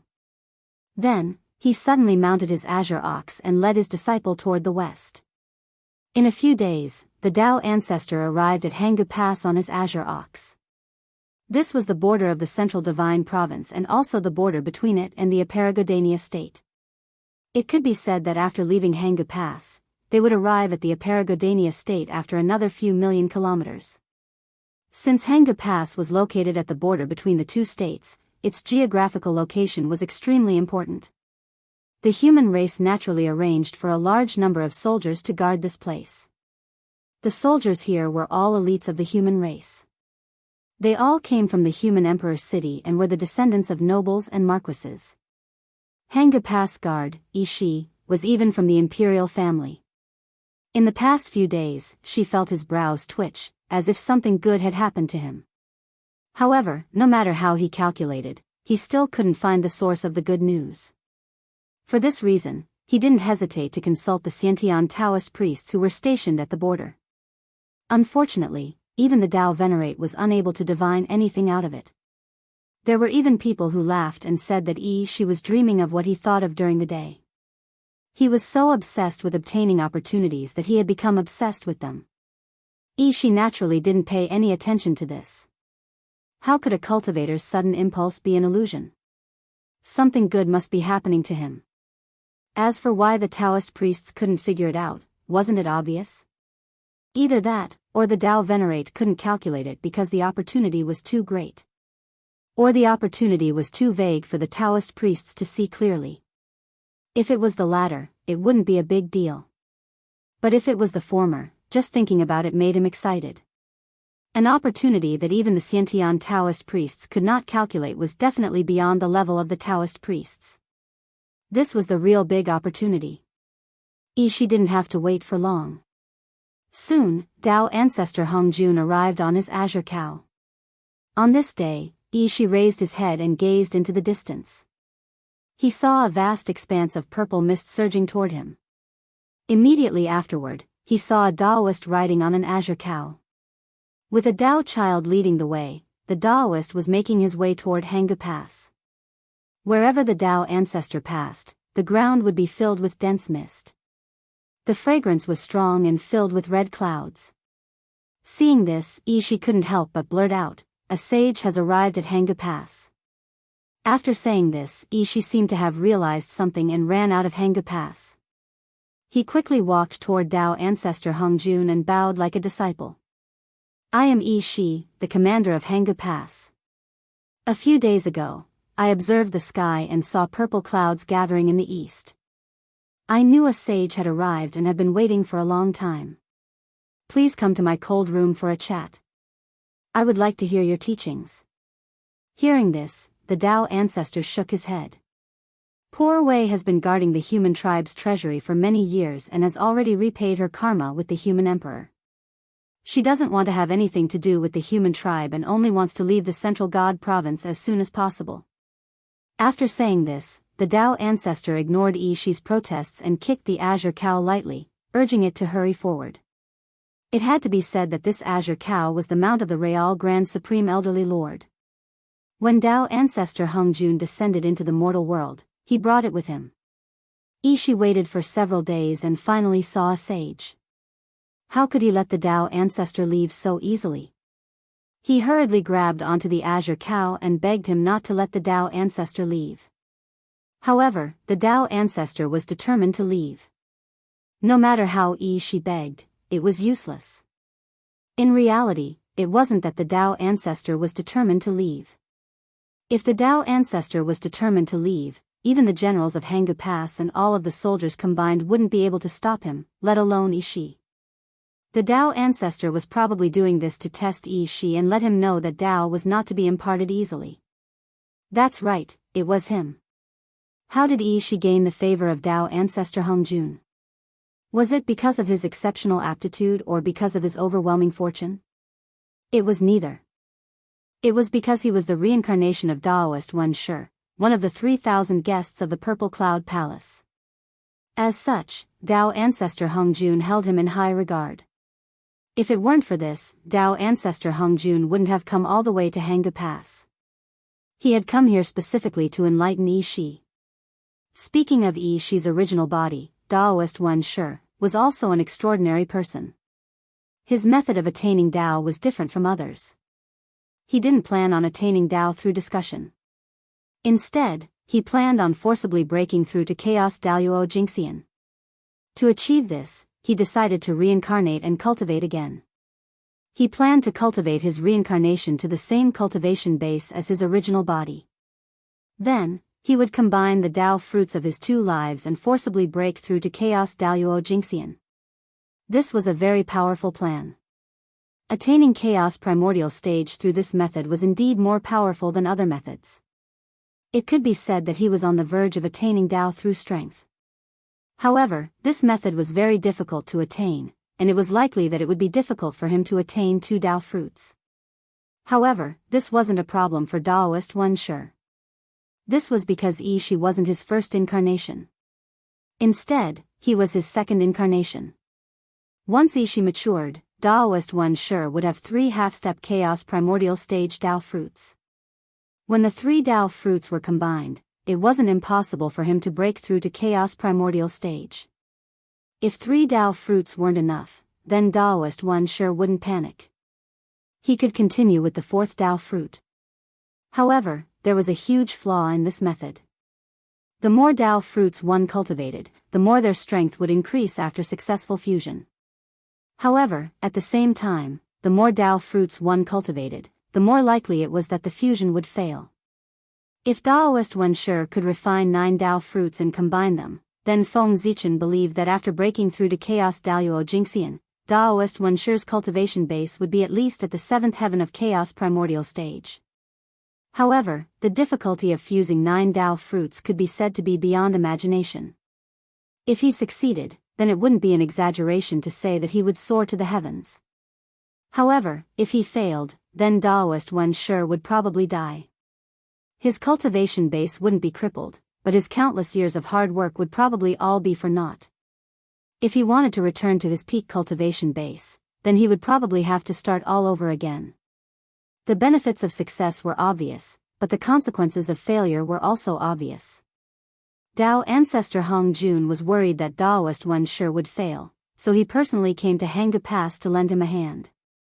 As soon as he saw Dao ancestor Hongjun, she knew that the astonishing opportunity he had sensed a few days ago should be on the sage standing before him. This was why Yi Shi wanted to keep Dao ancestor Hongjun at all costs. This was his astonishing opportunity, so how could he let it go? If he missed this opportunity, then it would be difficult for him to encounter it again. Dao ancestor Hongjun was determined to leave, and no matter how Yi Shi tried to persuade him, he wouldn't budge in the slightest. In the end, Yi Shi had no choice but to say helplessly, "Since the sage is going to retire, why don't you leave behind some holy words? That way, you won't have wasted your time in this world." Yi Shi thought that since he couldn't keep Dao ancestor Hongjun, then no matter what, he had to make Dao ancestor Hongjun leave behind something. Otherwise, wouldn't he have met Dao ancestor Hongjun for nothing? Hearing this, Dao ancestor Hongjun said in displeasure, "The poor Wei has already said that the karma between me and the human emperor has already been severed, and I don't want to have any further contact with the human race. How can I leave behind a Dao scripture to create karma?" Hearing this, Yi Shi opened his mouth, but he didn't know what to say. There was a dazed expression on his face. Since Dao ancestor Hongjun had already said this, it was clear that he was very determined. He really didn't want to have any contact with the human race, and he definitely didn't want to leave anything behind for the human race. Dao ancestor Hongjun lightly tapped the bull's head with his horsetail whisk. "Little bull, let's go." The azure bull stood up and slowly walked forward with Tao ancestor Hong Jun on its back. Meanwhile, the little Taoist child Tao ancestor Hong Yun had transformed into led the azure bull in front. This time, Ishi couldn't say anything to stop Tao ancestor Hong Jun from leaving. He could only stare blankly at Tao ancestor Hong Jun's departure. Tao ancestor Hong Jun had the human emperor's medallion in his hand. If he wanted to leave seclusion, the soldiers guarding the pass didn't dare to stop him and could only allow him to leave. However, just as Tao ancestor Hong Jun was about to leave Hanggu Pass, a thought suddenly flashed through Ishi's mind. He knew how to stop Tao ancestor Hong Jun. Ishi quickly caught up to Tao ancestor Hong Jun and yelled, "Stop, Tao ancestor Hong Jun. You've only severed your karma with His Majesty, but you haven't severed your karma with the human race. You've been with the human race for so many years. How have you severed your ties with the human race? This is karma, this is the connection. If you really want to sever your ties with the human race, you'll have to sever your ties with the human race. Hence, Ishi is begging Tao ancestor to write a Tao scripture for future generations to comprehend and sever your ties with the human race." Tao ancestor Hong Jun was just about to leave seclusion, and he couldn't help but stop in his tracks upon hearing this. He turned around and scolded Ishi with a smile. "What do you know, you sly bastard? Poor Wei has been with the human race for so many years. Even though her food and clothing have all been taken care of by the human race, poor Wei has also helped the human race nurture countless prodigies and even nurtured a Khanate Taoist priest for the human race. If that's the case, then it's the human race that owes poor Wei. What's the big deal about eating and drinking from the human race? How can they compare to the Khanate Taoist priest? Poor Wei has lost a lot of money. But I haven't seen the human emperor pluck a few world fruits for the poor Wei to taste." Tao ancestor Hong Jun sure was overthinking things. The world fruits were the fruits of the world tree, and they were extremely precious. They could be said to be true Khanate Tao fruits, and eating one would immediately allow one to reach the Khanate Taoist priest level. With Feng Zichen's stingy personality, he couldn't even bear to eat one himself, so why would he give it to the Tao ancestor? He was overthinking things. The world fruits were the foundation of the human race.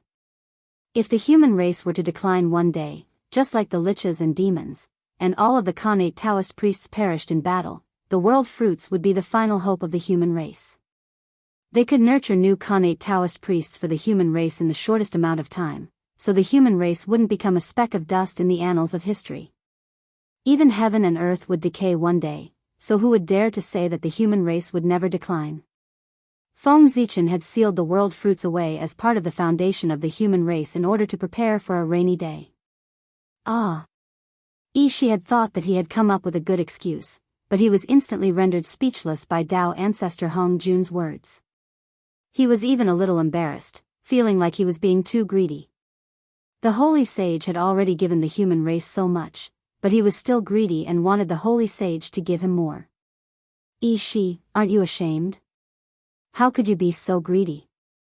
Ishi was blaming himself endlessly in his heart. But at this moment, Tao ancestor Hongjuan's attitude suddenly changed. He said helplessly, forget it. You are so sincere. If I don't leave anything behind, it will seem that I am stingy when the human emperor hears about it. Seeing as that's the case, poor Wei will leave behind a Tao scripture for the human race. Listen carefully, poor Wei will only read it once, and it's up to you how much you can remember. At this moment, the human Taoist priests who had been secretly observing the situation heard this and immediately pulled out the sky surveying mirror that the human emperor had left behind at Hanggu Pass. These human Taoist priests had already recognized Tao ancestor Hong Jun as soon as he arrived at Hanggu Pass.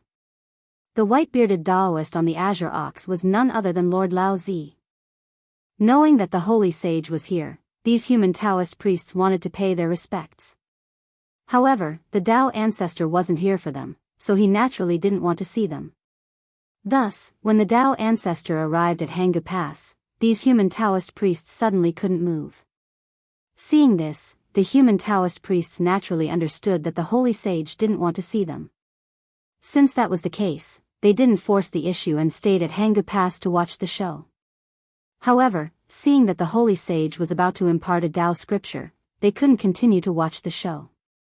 They immediately activated the sky surveying mirror and connected it to the other sky surveying mirrors. They didn't do this for any other reason than to broadcast the situation here clearly through the sky surveying mirror so that the humans in other places could also hear the Tao Ancestors' Tao. The Tao Ancestors' Tao lecture was an opportunity that couldn't be missed. Perfect. Opportunities were always given to those who were prepared. Not long after, the Tao Ancestors' ethereal voice sounded between heaven and earth. Tao can be spoken, but it is not an ordinary Tao. Name can be named, but it is not an ordinary name. Nothingness is the beginning of heaven and earth. Being is the mother of all things. Therefore, nothingness is often used to observe its mysteries. Being is often used to observe its mysteries. These two come from the same origin but have different names. They are both called mysteries. Mysteries within mysteries, the door to all mysteries. Everyone in the world knows that beauty is beautiful, and it is evil. Everyone knows that good is good, and it is not good. Being and nothingness engenders each other, and it is difficult and easy to form each other. Length and length match each other, high and low match each other, and the sounds match each other. The entire Tao Te Ching was only 5,000 words. Soon, the Tao Ancestor finished reciting it. After the Tao Ancestor finished reciting the Tao Te Ching, he didn't hesitate and left. P.S. I wonder if I can get 2,000 monthly votes this month? Chapter 884. However, everyone could see Tao Ancestor Hong Jun glance at the sky patrolling treasure mirror as he left. At the same time, his lips twitched slightly. It was clear that the sky patrolling treasure mirror was unable to escape Tao Ancestor Hong Jun's detection. This time, the Tao Ancestor had been taken advantage of by the human race. Even though it was only a wisp of the Tao Ancestor's projection, it was still extremely profound and could be considered the voice of the heavenly Tao. Everyone fell into a trance upon hearing this and entered a state of Tao enlightenment. However, there was one exception, and that was Yi Shi. Not long after he entered a trance of Tao enlightenment, he suddenly came to his senses, feeling as if he had missed out on some great opportunity. Yi Shi immediately came to his senses and saw the Tao Ancestor riding off into the distance. Then, as if he had been enlightened, Yi Shi suddenly turned toward the direction of the human Emperor City and bowed respectfully.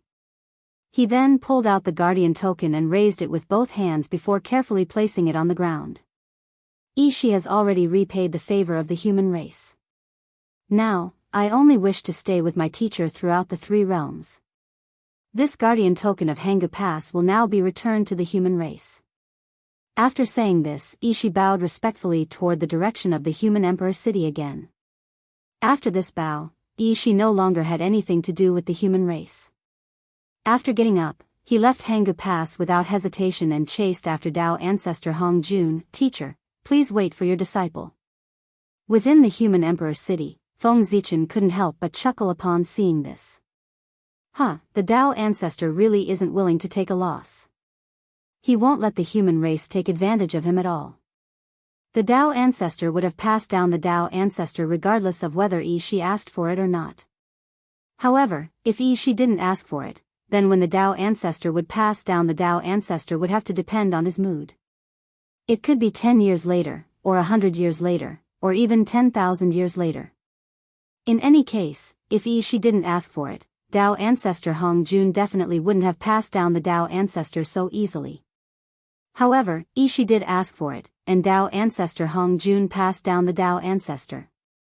As such, Yi Shi had made a great contribution to the human race. The Tao De Sutra contained all of the principles of this world. This was a true sage's book and could be considered a priceless treasure. Yi Shi had indeed made a great contribution by obtaining this book. As for Yi Shi, he was the reincarnation of the powerful Taoist priest Wen Shi. He had reincarnated into the human race, thereby forming a massive karma with the human race. It would not be easy to settle this matter. However, with Tao Ancestor Hong Jun's actions, Yi Shi had made a huge contribution to the human race. After accomplishing this, Yi Shi didn't ask for any rewards. Instead, he directly severed his karma with the human race and left the human race, thereby foiling Feng Zichen's plan. Feng Zichen was thinking of using the karma of this reincarnation as the foundation to deepen the connection between Taoist One Shi and the humankind, and then tie this great master to the humankind. Unfortunately, his plan had just begun when it was ruined by the Tao ancestor. However, the human race didn't lose out either. Exchanging a person that they couldn't keep in the first place for an unmatched ancient record, it could still be considered a profit. After leaving Hanggu Pass, Tao ancestor Hong Jun didn't head directly to the Aparagodania state. Instead, he led Yi Shi around the three realms. There was no rush to go to the Aparagodania state. The most important thing now was to nurture Taoist One Shi as soon as possible so that he could reach the level of chaotic primordial Daluo Jingxian. After the Tao ancestor left, the powerful figures of the 100 families lost their suppression and started to fight with others. As a result, it seemed to have triggered a chain reaction, causing the battle between the 100 families to become more and more intense. The various schools of thought also fell into chaos. The entire Central God Province was in chaos. Just as the situation in the Central God Province became more and more intense, in the distant Hongmeng of the ancient Barons continent, Feng Zichen's reincarnated body also fell into trouble. In order to express his ambition, Feng Zichen directly named his reincarnated body Hongmeng. Hongmeng.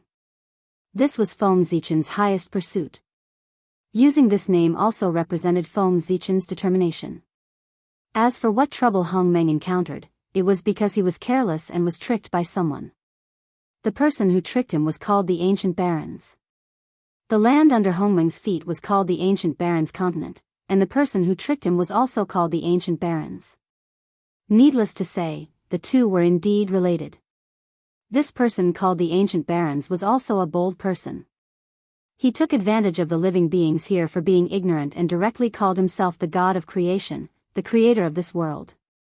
Therefore, this world was called the Ancient Barons. Since he dared to impersonate the God of creation, this Ancient Barons still had some skills. He had the cultivation of the Xiantian Taoist priests.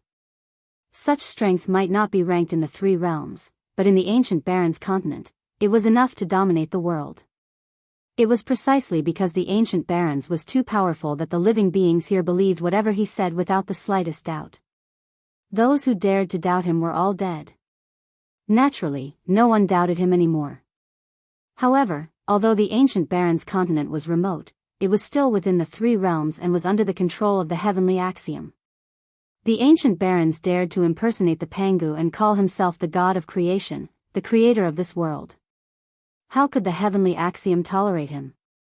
Not long after, the ancient Barons was punished by the heavenly axiom. He was bombarded by the heavenly axiom's light of calamity for 3 days and 3 nights. His true spirit collapsed and he died. However, although the ancient Baron's innate true spirit was shattered, his physical body was unexpectedly preserved.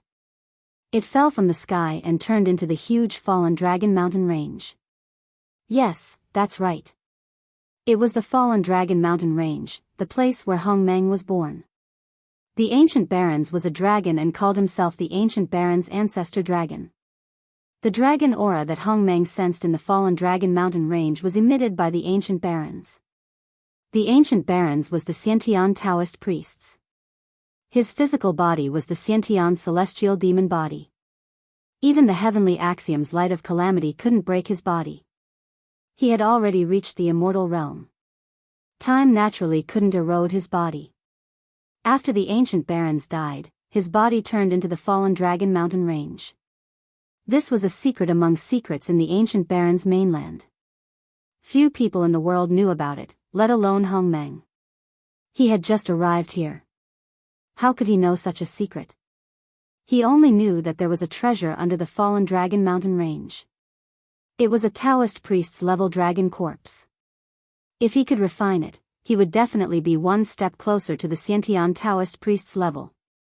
Therefore, Hongmeng, whose strength had reached the half-step Taoist priest's level, rushed to the underground of the fallen dragon mountain range excitedly. He wanted to dig out the Taoist priest's level dragon corpse.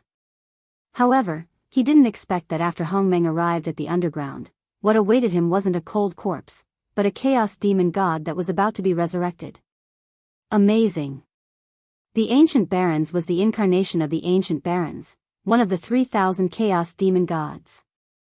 No wonder he had the guts to impersonate Pangu. He even wanted to kill Pangu, let alone impersonate Pangu. The Ancient Barons was about to be resurrected. What he lacked the most was high-quality power. Then, Hongmeng, who was full of Hongmeng's aura, rushed over excitedly and took the initiative to deliver himself to the Ancient Barons. Since he had taken the initiative to deliver himself to the Ancient Barons wouldn't hesitate. He immediately grabbed Hongmeng and wanted to devour him so that he could be resurrected completely. Hongmeng's incarnation was Feng Zichen's Taoist body. It was extremely important and couldn't be lost. Hongmeng naturally wouldn't allow himself to be devoured by the Chaos Demon God. He immediately resisted with all his might. Fortunately, the Ancient Barons hadn't been completely resurrected.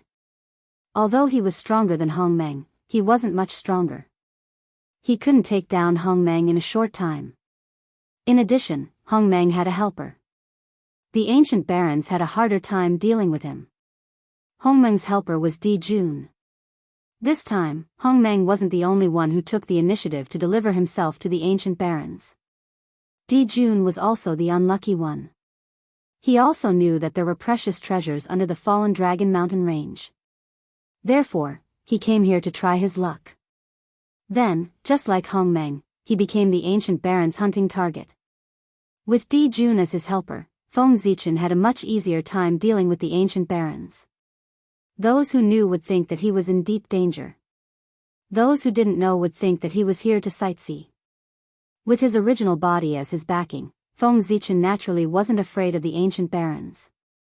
It could even be said that if he wanted to, he could easily kill the Ancient Barons in front of him. However, just like he had his original body, so did the Ancient Barons. Moreover, the Ancient Barons' original body was stronger than Feng Zichen's original body. This was because the Ancient Barons' original body wasn't a member of the group of crippled Chaos Demon Gods in the Realm Sea. His original body came from the Outer Realm Chaos. He was the greatest threat in the Eldritch world. He was one of the Chaos Demon Gods that Pangu hadn't killed. What was a big fish? This was a big fish that Feng Zichen couldn't afford to offend. This was the Eldritch world. Most of the Ancient Barons' power couldn't reach here. If it was the Outer Realm Chaos, even Feng Zichen's original body and all of his incarnations wouldn't be enough to kill the Ancient Barons. It was precisely because he was afraid of the Ancient Barons' original body that Feng Zichen didn't summon his original body immediately. Instead, he relied on the power of his incarnation to fight the Ancient Barons' incarnation. After discovering the Ancient Barons' true identity, Feng Zichen had already made up his mind. Unless it was absolutely necessary, he definitely wouldn't use his incarnation. On the other side, Di Jun didn't ask Tai Yi for help. He also recognized the Ancient Barons' identity. After all, when Di Jun hadn't reached Dao, a Chaos Demon God had once attacked the Eldritch world from afar. Di Jun remembered the appearance of that Chaos Demon God. It was exactly the same as the demon god that was about to eat him. These two old schemers were both curious about the Ancient Barons' purpose for coming here. Therefore, they didn't use their trump cards. Instead, they fought with the Ancient Barons so as not to alert the Ancient Barons. As for the Ancient Barons, they didn't know what he was afraid of. He also didn't use his trump cards. He only relied on the remaining power of his incarnation to fight with Feng Zichen and Di Jun. The more the primordial demonic god behaved like this, the more curious Feng Zichen and Emperor Jun, the two cunning old men, became about his purpose in coming here, and became more difficult to deal with. The Ancient Barons' continent was located outside the 5 major continents. It was a nameless island located in an extremely remote area on the boundless ocean.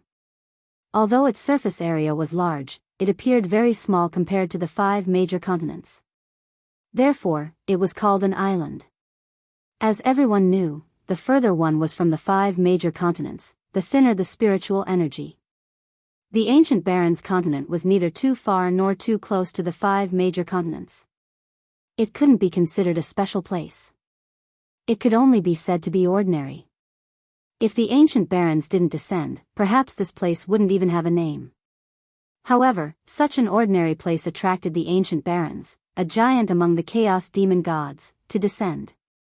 As such, this small island known as the desolate ancient island became extraordinary.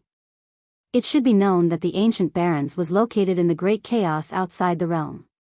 There was a huge sky curtain between them and the eldritch world. Therefore, if the ancient barons wanted to descend into the eldritch world, he must pay an unimaginable price. He paid such a huge price just to come to the ancient barons' continent.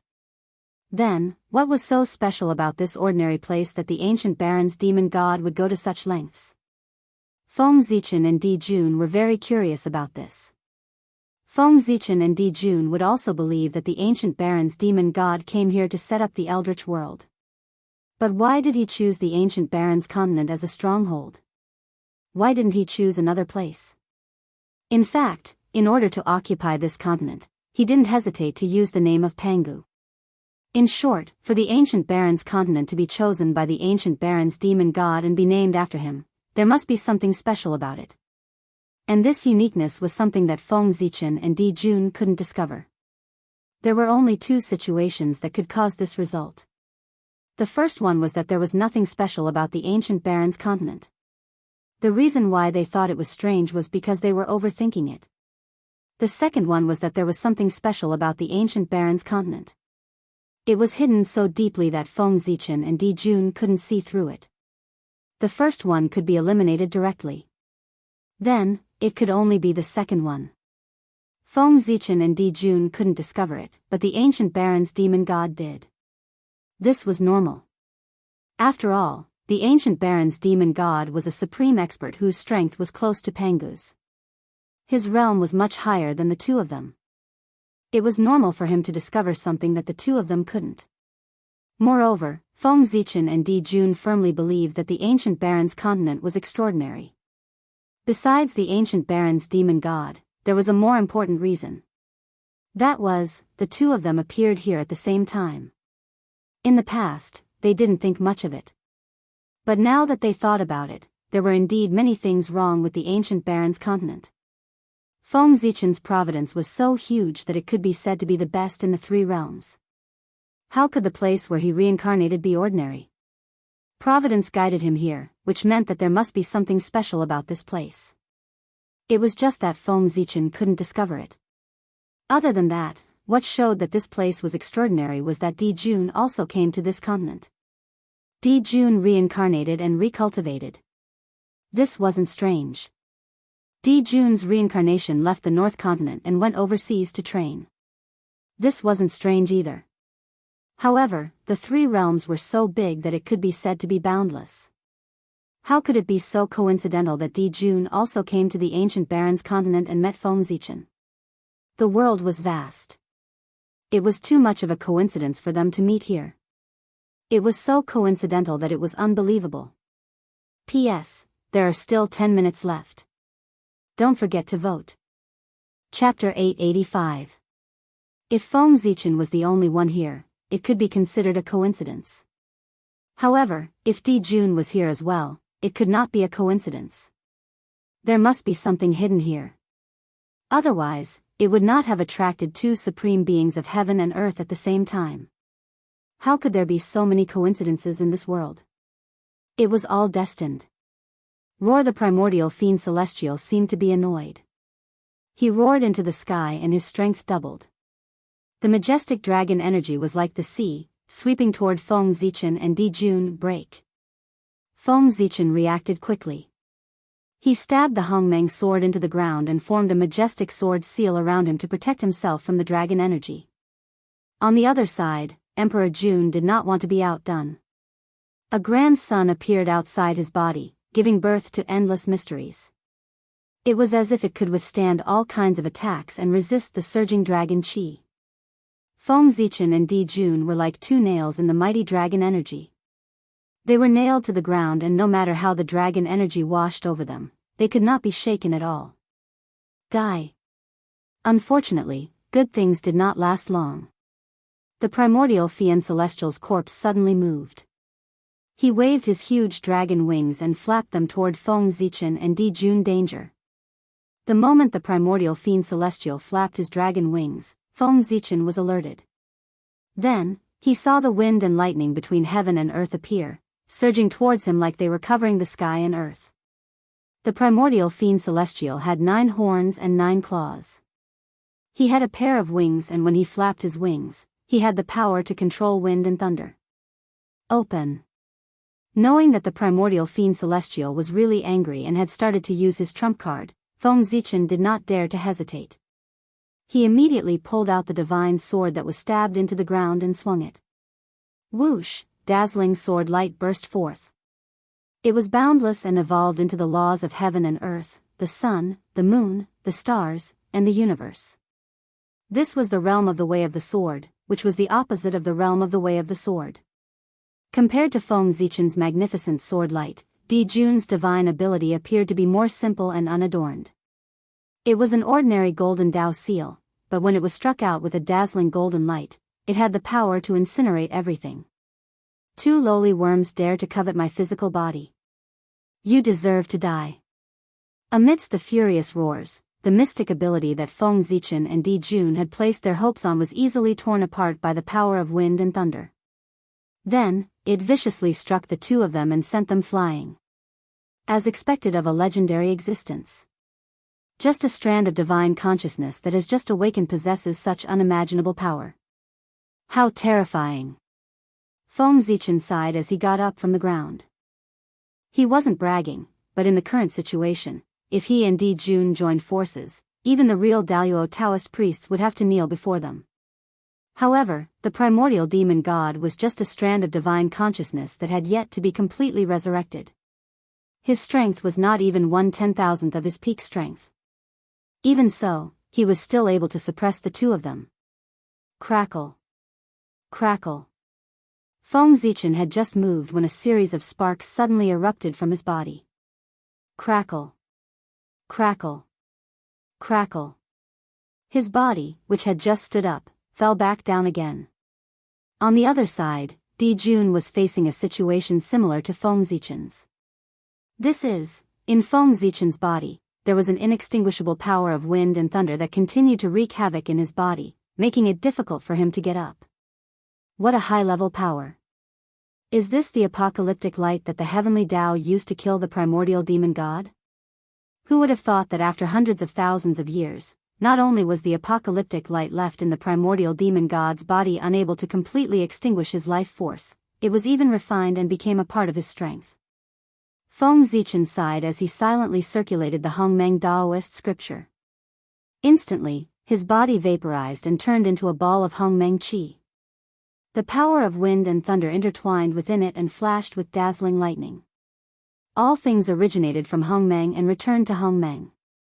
The Hongmeng Qi that Feng Zichen had turned into tumbled in the air for a moment before it refined the power of wind and thunder in his body and returned to human form. Fortunately, this was the primordial wilderness and the heavenly Tao suppressed it. No matter how strong the primordial demon god was, he could not exceed the heavenly Tao. Otherwise, if this power of wind and thunder was the power of the primordial demon god's true body, unless Feng Zichen directly used the power of Pangu to refine it, even if the power of wind and thunder could not kill him, it could still entangle him for tens of thousands of years.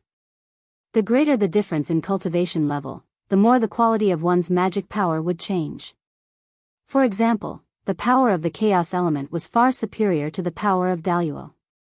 The primordial demon god's power of primordial chaos was far superior to the power of the chaos element. This was the natural suppression of a higher power over a lower power. Just as Feng Zichen was breaking free from the influence of the power of wind and thunder, Di Jun used some unknown method to refine the power of wind and thunder. It was also at this time that the primordial demonic god suddenly stopped. He opened his eyes wide and looked at the 2 of them. Oh, the Tao of Grand Mist and the Tao of Limitless. You 2 reptiles are quite interesting. The moment the primordial demon god said this, Feng Zichen and Di Jun's eyes flashed as they looked at each other with indescribable expressions. The Tao of Hongmeng was naturally referring to Feng Zichen. The Tao of Wuji was referring to Di Jun. What was Wuji? It was chaos. Before all things were born, they were in a state of chaos. This state of chaos was called Wuji.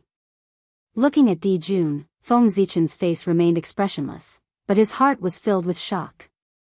As expected of the primordial chaos first celestial emperor, his talent was indeed terrifying. He had managed to break free from the influence of the innate Tai Yang Dao without anyone noticing.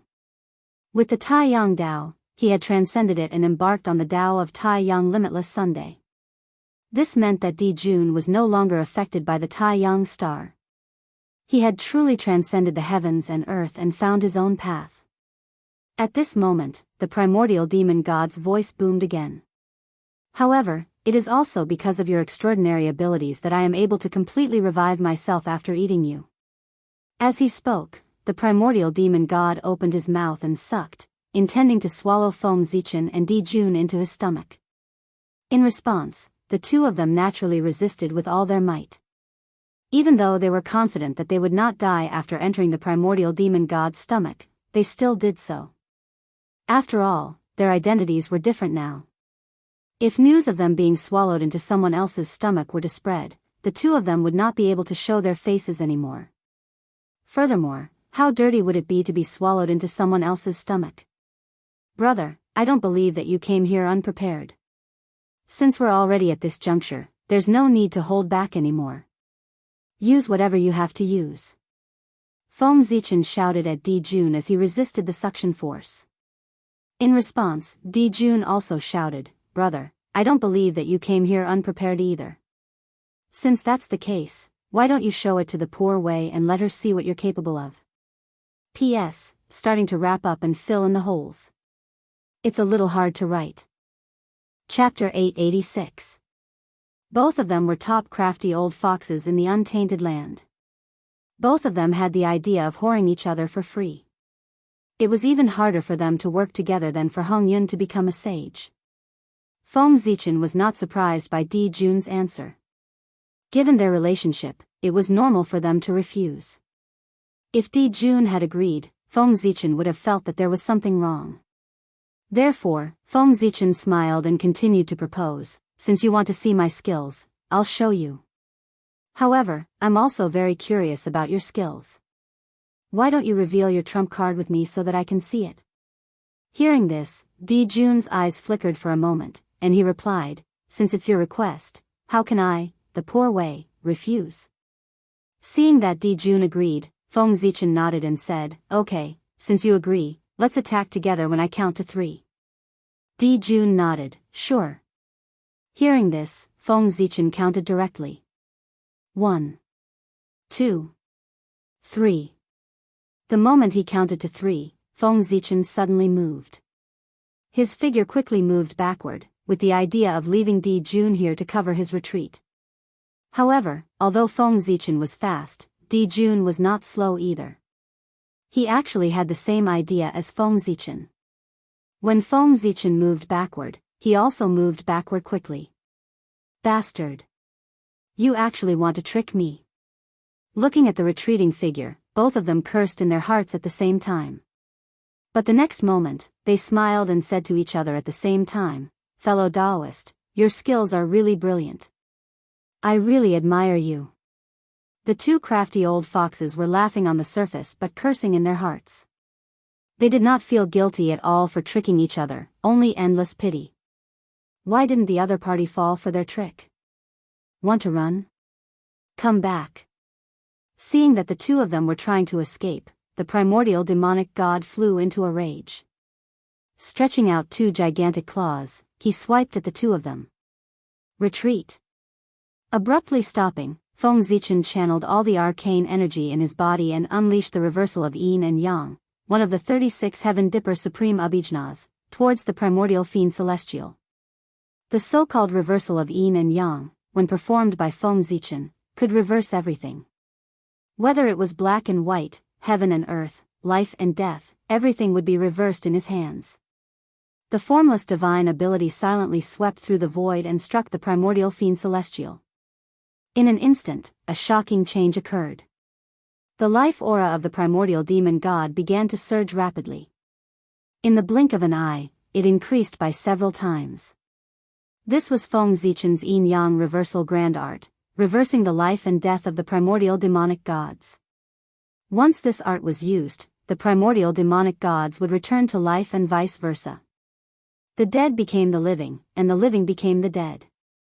Under the influence of this supernatural ability, the primordial demonic god's death aura was transforming into life aura, and his life aura was naturally increasing. However, Feng Zichen's body was just an incarnation, and his cultivation was only half a step away from the Taoist priests. His power was limited. As for the primordial demonic god, his strength was already at the level of the Khanate Taoist priests when he was alive. His strength was much higher than Feng Zichen's. How could he resurrect the primordial demonic god at the level of the Taoist priests with the power of an incarnation? Therefore, Feng Zichen's magic power was quickly depleted, and he could no longer maintain the yin-yang reversal grand art. The moment the divine ability failed, the backlash came. The primordial demonic god's life aura fell at an even faster rate than before. In the blink of an eye, it fell to an even lower level than before. A light divine ability was enough to severely injure the primordial demonic god, and his strength was greatly reduced. At the same time, Di Jun's divine ability also came. Similar to Feng Zichen's choice, Di Jun's divine ability was also one of the 36 Big Dipper divine abilities. However, it wasn't the yin-yang reversal grand art. Instead, it was the flower blooming instant. The flower blooming instant was used by Di Jun, and this divine ability displayed an unimaginable power.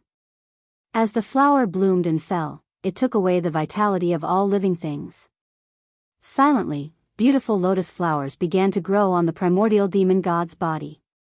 As the lotus flowers bloomed, the life aura on his body began to weaken. "You're asking for it, reptile." After being injured by the two reptiles in his eyes, the primordial demonic god gradually lost control of his emotions. Monstrous anger rose from his body and completely materialized.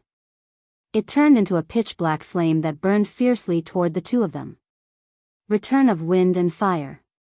Almost at the same time, Di Jun and Feng Zichen used the same divine ability. One of the 36 Big Dipper divine abilities, Return of Wind and Fire, could return all divine abilities and spells. With the combination of the two, the power of the divine ability suddenly increased dramatically. The flames of anger came quickly and also retreated quickly, burning toward the primordial demonic god. It was also at this time that Feng Zichen and Di Jun stepped forward at the same time and used their strongest divine abilities to attack the primordial demonic god. Heart and sword as one, intent and heaven and earth as one. Feng Zichen and his sword as one, wrapped in the power of heaven and earth, turned into a purple sword light that streaked across the void like a shooting star and slashed toward the primordial demonic god's forehead. At the same time, Di Jun revealed his true form and turned into a huge three-legged golden crow. Like the sun, he crashed toward the primordial demonic god. Bang! The sword light that Feng Zichen turned into accurately hit the primordial demonic god's forehead. The sword intent sank into the primordial demonic god's forehead and almost penetrated it. Unfortunately, at this critical moment, the primordial demonic god's true spirit used a divine ability and exploded with an unparalleled power that sent Feng Zichen flying. At the same time, the Hongmeng sword in Feng Zichen's hand that was carved from the heart of the iron tree was also shattered into several pieces. When Feng Zichen first came to the ancient Baron's continent, he used an iron tree to refine his body. Later on, as his cultivation grew stronger day by day, he accidentally broke the iron tree. Perhaps because he felt that the iron tree was fated with him, Feng Zichen used the core of the iron tree to carve a wooden sword, which was the Hongmeng sword in his hand. This wooden sword had been refined by him for many years and had already undergone a qualitative change. It had turned from an ordinary iron tree into an acquired treasure and showed signs of evolving into an innate spiritual treasure. The chi of Hongmeng was just that extraordinary. It had the ability to turn stone into gold and turn ordinary objects into innate objects. It was beyond the comprehension of ordinary people. Screech! Di Jun suddenly screeched. The 9 heavens appeared behind him and intertwined with all kinds of visions. There were celestial palaces, gods, and demons. It was a glorious era. Then, the 9 heavens shattered, the celestial palaces collapsed and gods and demons fell one after another. The curtain fell on a glorious era. Vast and boundless power swept toward the primordial demonic god. It was at this moment that Feng Zichen seized the opportunity to put away the fragments of the Hongmeng sword and fled without looking back. He left Di Jun alone to face the primordial demonic god. Chapter 887. Ziwei, you bastard. Even with Di Jun's temperament, he could not help but curse when he saw that Feng Zichen had abandoned him. After scolding Luo Yunyang, Di Jun was faced with a real problem. Previously, he and Feng Zichen were no match for the primordial demon god even when they joined forces. They could only barely hold their own. But now, Feng Zichen had abandoned him and left him to deal with the primordial demon god alone. How could he be a match for the overlord of the chaos demon gods? You little bastard, you tricked me. I will not let you off. Knowing that it was not the time to hesitate, Di Jun cursed Feng Zichen again and finally used his trump card. If he did not use his trump card, it would not be long before he became the primordial demon god's food. Not long after Feng Zichen left the underground, he felt that the entire fallen dragon mountain range suddenly shook violently as if there was a major earthquake. Many mountains collapsed and countless rocks were thrown into the air. The ground cracked and huge fissures appeared one after another. There were also places where the ground caved in. Large patches of trees and beasts sank into the ground. Such a commotion naturally alarmed the beasts that lived in the fallen dragon mountain range. They howled in horror and then ran out of the fallen dragon mountain range recklessly. An unprecedented beast tide broke out. After Feng Zichen left the underground, he found a random place to hide and stared at the ground, waiting for Di Jun to appear. Needless to say, the sudden change in the fallen dragon mountain range must have something to do with Di Jun. He must have used his trump card and intended to fight the primordial demon god to the death. If there were no accidents, this battle would definitely end with Di Jun's defeat and his escape. It wasn't that Di Jun didn't have enough trump cards, but Feng Zichen was outside. Di Jun definitely wouldn't reveal all his trump cards. If Di Jun used all his trump cards and fought the primordial fiend celestial until both sides suffered heavy losses, wouldn't that give Feng Zichen an opportunity to take advantage of the situation? With Di Jun's intelligence, how could he do such an unwise thing? He would rather destroy this opportunity than give it to Feng Zichen. If I can't have it, I'd rather destroy it than let anyone else have it. There was no doubt that Di Jun was the same as Feng Zichen. They were both people with such personalities. Therefore, Feng Zichen was certain that Di Jun would not fight to the death with the primordial demonic god. Instead, he would reveal some of his trump cards to fight for a chance to escape. It was because of this idea that Feng Zichen had set up an ambush here after leaving the underground. He wanted to wait for Di Jun to come out so that he could give him a good beating. Even if Di Jun used his trump cards, it was impossible for him to come out unscathed against the primordial demon god. His condition would definitely be affected. And this was Feng Zichen's opportunity. He didn't want to kill Di Jun. He only wanted to make him temporarily lose his ability to fight so that he wouldn't be able to participate in this operation against the primordial demon god. After all, he couldn't leave Di Jun alive. If Di Jun was in perfect condition, even if Feng Zichen had the confidence to deal with the primordial demon god, he wouldn't dare to make a move. Just as Di Jun was worried that Feng Zichen would take advantage of the situation, Feng Zichen was also worried that Di Jun would come and take advantage of the situation after he killed the primordial demon god. It could be said that as long as Di Jun was still alive, Feng Zichen wouldn't dare to make a move against the primordial demon god. Therefore, Feng Zichen decided to take advantage of this rare opportunity to cripple Di Jun. Feng Zichen didn't have to wait for long. After a violent tremor, a small part of the fallen dragon mountain range suddenly collapsed. And amidst the rubble, a great sun slowly rose and flew into the distance. Seeing this, Feng Zichen moved. A wisp of Hongmeng energy rushed out of his body and turned into an avatar that chased after the great sun. Meanwhile, Feng Zichen's original body remained motionless. He focused his attention to the extreme, paying close attention to the surroundings, looking for any signs of movement. At a certain moment, Feng Zichen suddenly moved and pounced into the distance. Found you. The moment he finished speaking, Feng Zichen used his body as a sword and slashed at a spot in the void. And there was an extremely small ray of light. Rumble. The sword chi exploded, shattering the surrounding void. The ray of light was affected and revealed its true body. It was Di Jun. Just as Feng Zichen had guessed, Di Jun was clearly not in good condition. Blood was flowing from the corner of his mouth and his aura was much weaker. It was difficult to compare him to his peak state. Kill. Before Feng Zichen could make a move, Di Jun, who was not in good condition, had already charged forward. The great sun limitless path appeared on his body and pulled everything around him into the limitless state, turning it into a mass of chaotic matter. Feng Zichen, on the other hand, was operating the Hongmeng path with all his strength, returning everything to Hongmeng. Even the chaotic and limitless matter could not escape the assimilation of Hongmeng and gradually became a part of Hongmeng's qi. The battle lasted for about the time it took for an incense stick to burn. In the end, Di Jun's great sun limitless path was no match for Feng Zichen's path of Hongmeng. His body was torn apart and turned into innate qi that dissipated. Haha. Brother Ziwei, you fell into my trap. Before he died, Di Jun laughed loudly. This body was actually his incarnation. The great sun that had just escaped was his true body. Di Jun knew that after Feng Zichen left, he would definitely ambush him outside. There was no reason for it. If it were him, he would have done the same. Therefore, he knew that he could not leave the underground and return to the surface without any precautions. Otherwise, what awaited him would be Feng Zichen's thunderous attack. However, Di Jun thought about it for a long time and could not come up with a good idea. In the end, he decided to take a risk.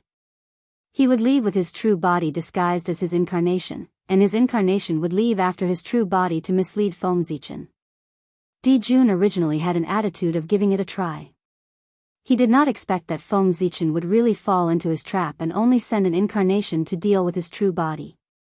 In this round, Di Jun's skills were better. However, was the outcome really so? Seeing Di Jun's incarnation dissipate smugly, Feng Zichen could not help but shake his head and sigh. Sigh, what's fake is real, and what's real is fake.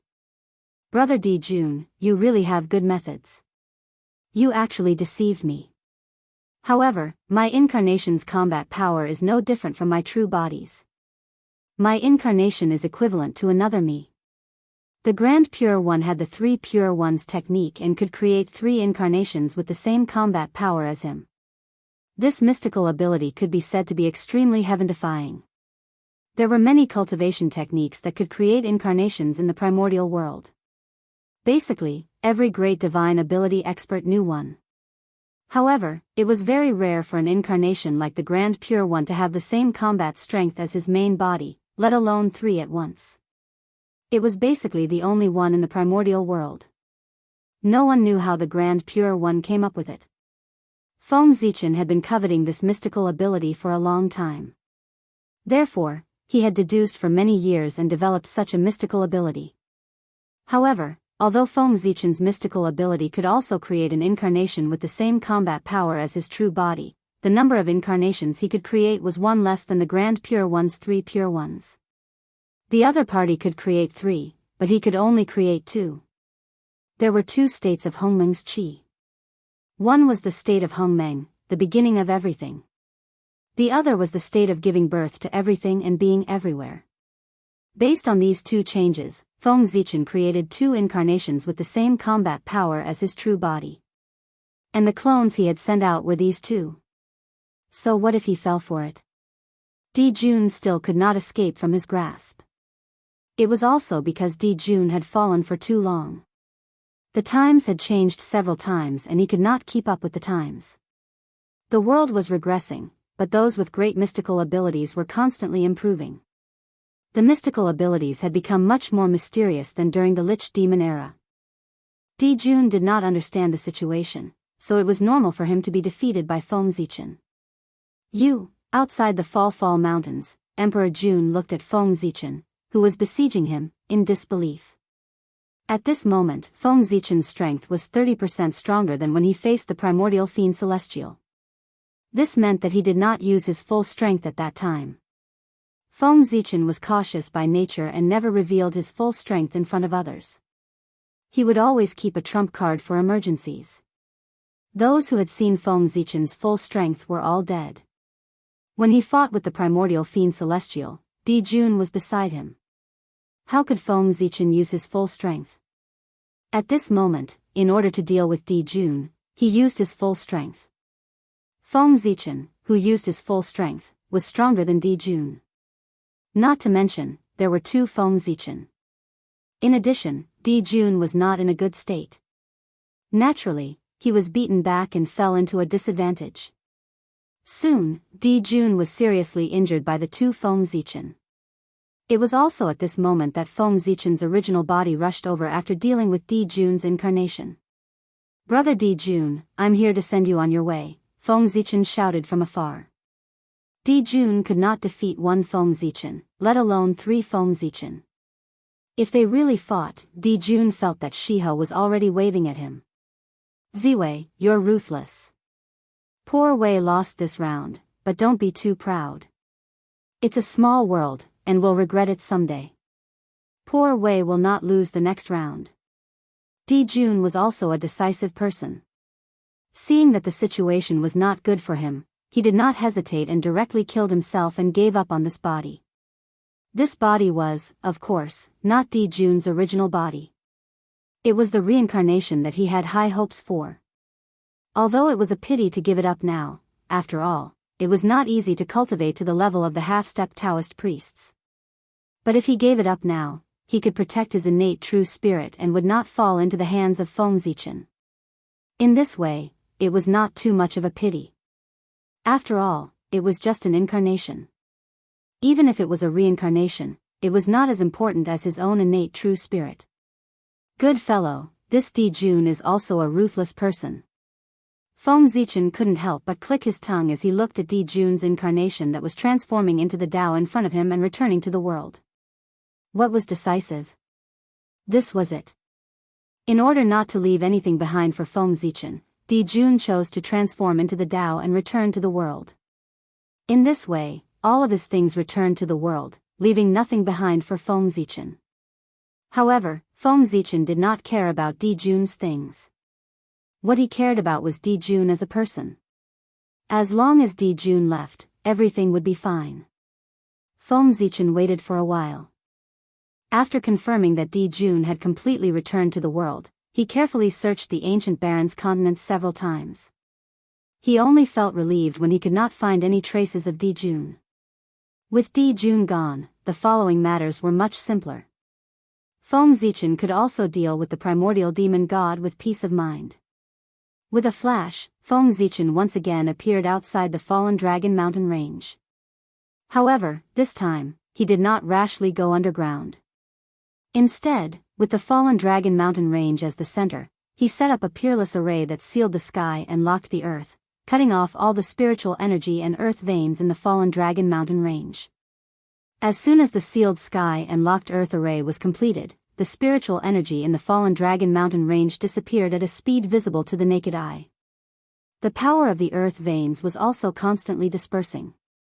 Not only that, but the vitality contained in the fallen dragon mountain range was also rapidly fading. It did not take long for the huge fallen dragon mountain range, which used to be the top cultivation treasure of the ancient Baron's continent, to be completely abandoned. It had become a dead end with no vitality and no spiritual energy. Feng Zichen was taking drastic measures to deal with the situation. If the primordial demon god wanted to be resurrected, he would need a large amount of vitality. In particular, he had just fought a bloody battle with Di Jun. The vitality that he had accumulated with great difficulty would definitely be consumed.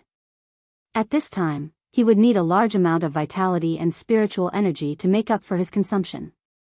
However, at this time, Feng Zichen used the sealed sky and locked earth array to forcefully extinguish the spiritual energy and vitality of the fallen dragon mountain range, turning it into a dead end. As a result, the primordial demon god could not absorb any energy to make up for his consumption. He was also unable to gather vitality to revive himself. Without replenishment, the primordial demon god was bound to become weaker and weaker. At this time, there were only two paths in front of him. One was to silently wait for death, and the other was to rush out of the fallen dragon mountain range and fight with all his might. Of these two options, the first was certain death, and the other was a glimmer of hope. Everyone knew which one to choose. The primordial demon god would naturally choose the second option, which was to rush out of the fallen dragon mountain range and fight to the death. As for Feng Zichen, he was waiting for the primordial demon god to come out. "Your Majesty, the experts on our side have all gathered. We await your Majesty's orders on what to do next." Outside the fallen dragon mountain range, countless experts gathered towards Feng Zichen. All these years, Feng Zichen did not waste his time in the ancient baron's mainland. He relied on his powerful charisma, unparalleled strength, knowledge that far exceeded the common people, and noble character. Soon, Feng Zichen unified the human race and established a country that integrated political power. When the human dynasty was established, the fate of the human race condensed and turned into the golden dragon of luck. This allowed the ruler of the dynasty to control the dragon energy of the people Dao, which was the supreme power. As a result, the human race's strength increased greatly and began to enter the stage of conquering the other races and dominating the ancient baron's mainland. Chapter 888. If it weren't for Di Jun's interference, Feng Zichen would have unified the ancient baron's mainland long ago. He would have absorbed the fate energy of this land and obtained power comparable to the innate Taoist priests. Unfortunately, just as Feng Zichen consolidated the forces of the human race, Di Jun had already become the ruler of the demon race. After that, the human race attacked the myriad races in an attempt to seize the right to rule the ancient baron's mainland. Di Jun led the myriad races' experts to resist desperately, giving Feng Zichen a hard time. However, things were good now. Di Jun was forced to die by Feng Zichen. The fate energy that belonged to him was now slowly transferring to Feng Zichen. It wouldn't be long before Feng Zichen could absorb the fate energy of the ancient baron's mainland and obtain power comparable to the innate Taoist priests. By then, the primordial demon god would no longer be a threat. "Pass down my order. Draw the power of the ancient baron's mainland's ley line at all costs and gather it all at the fallen dragon mountain range." Looking at the experts beside him, Feng Zichen ordered. He wanted to use the ley line's power to set up a formation and evolve the projection of Mount Buzhou to kill the primordial demon god. To be honest, the primordial demon god's realm was much higher than Feng Zichen's. It was so high that even if Feng Zichen could destroy the primordial demon god's incarnation, he couldn't be sure if he had really killed him. After all, the primordial demon god's understanding of the great Tao was far higher than Feng Zichen's. Feng Zichen might not be able to see through his methods. However, the primordial demon god had to be killed. For this reason, Feng Zichen thought about it and decided to borrow Pangu's power to kill the primordial demon god. He might not be able to kill the primordial demon god with his strength, but Pangu definitely could. It just so happened that Feng Zichen had a divine ability called the Buzhou Dao Seal. Once he mastered it, he could condense a projection of Mount Buzhou that could suppress all forces. However, no matter how powerful this divine skill was, Feng Zichen's incarnation as a half-step Taoist priest might not be able to exert much of its power to kill the primordial demon god. Therefore, Feng Zichen decided to first draw in all the power of the ley lines in the ancient baron's mainland. Then, he would use the power of the ley lines to cast the Buzhou seal to suppress the ancient demon celestial. The power of the earth veins in the entire ancient baron's mainland was more than enough to suppress an innate Taoist priest. Combined with the ethereal Dao seal, even a quasi-sage would have a hard time escaping. It was more than enough to suppress the primordial demon god. After waiting for a few more days, Feng Zichen's subordinates finally drew in all the ley lines in the ancient baron's mainland.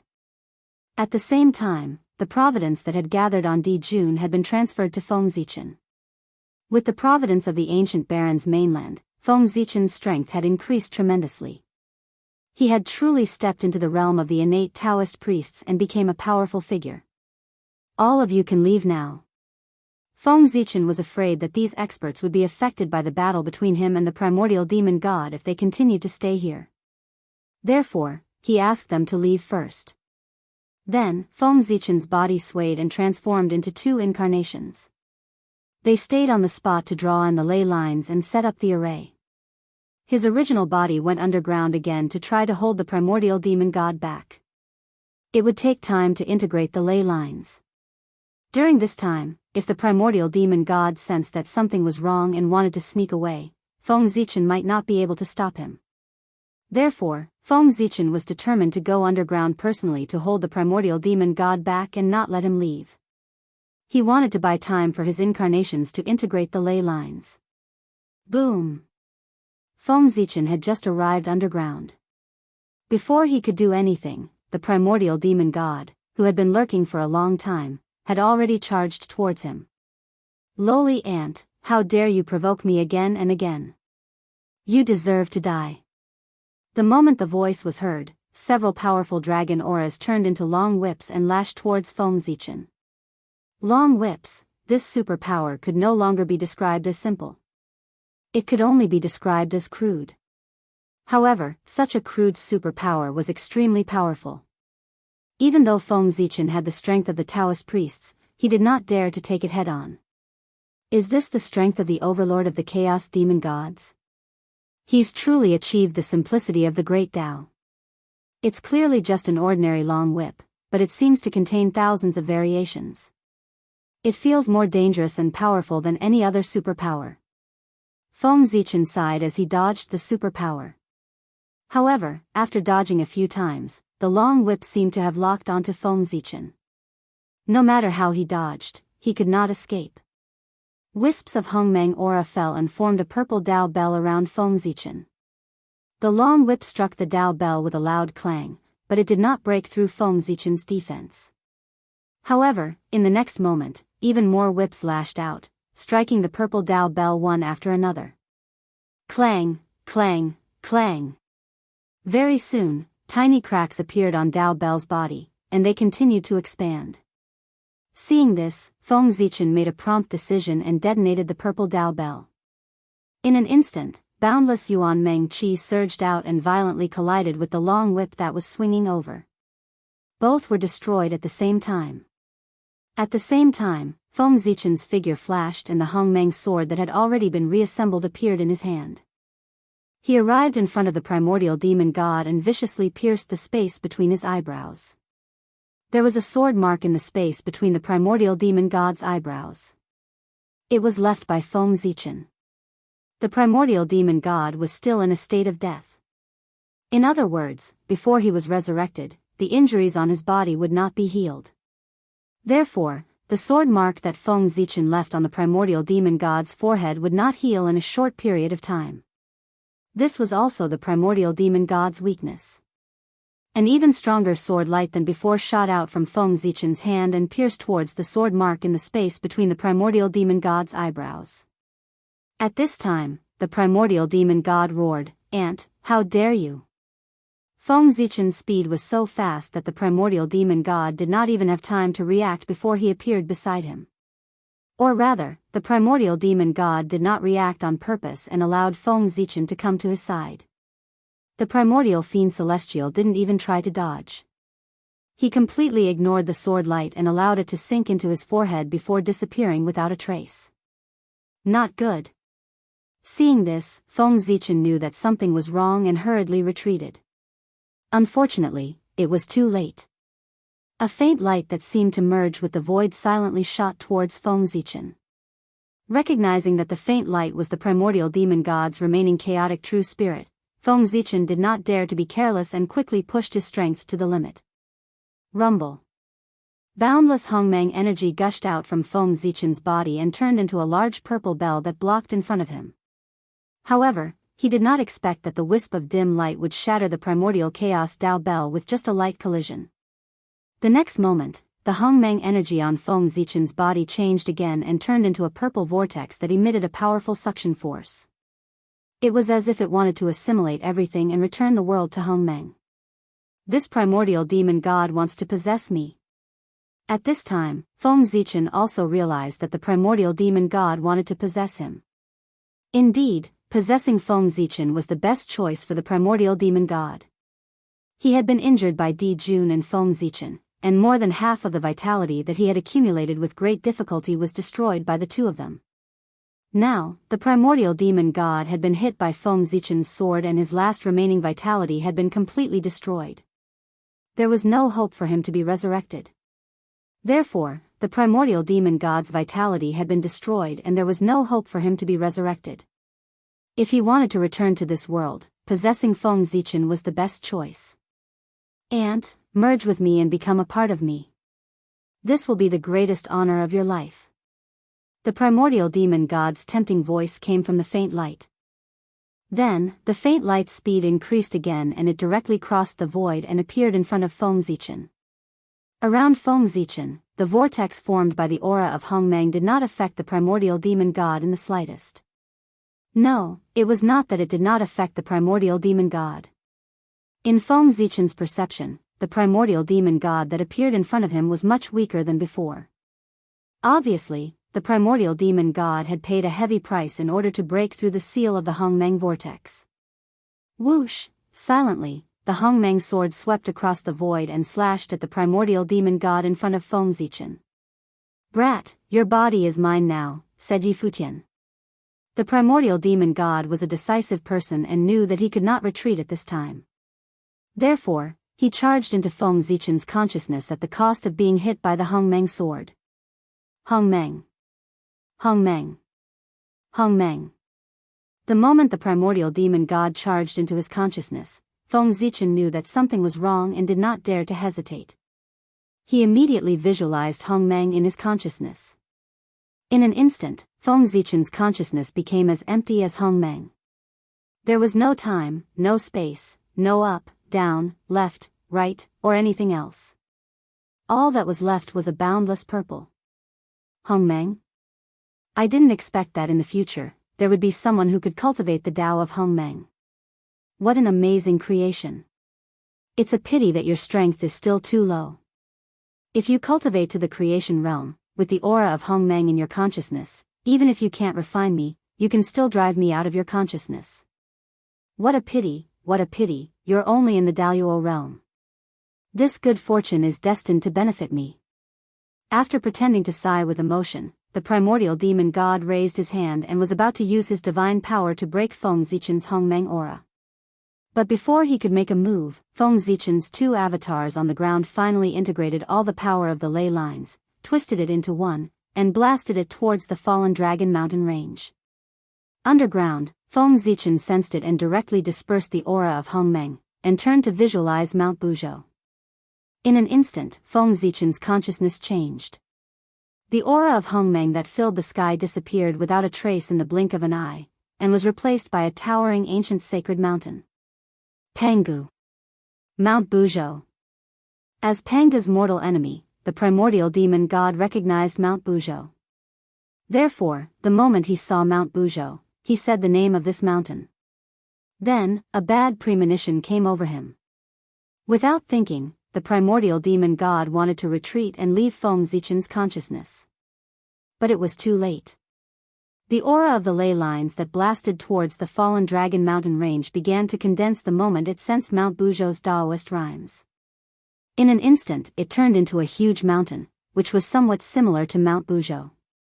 It emitted an aura that suppressed everything and smashed heavily towards the fallen dragon mountain range.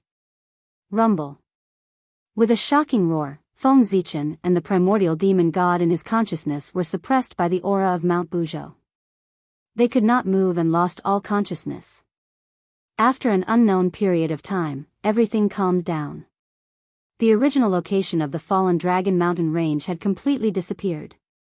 Instead, it was replaced by an immemorial sacred mountain that towered into the sky. An ancient aura exuded from its body as if it was telling a story of ancient history.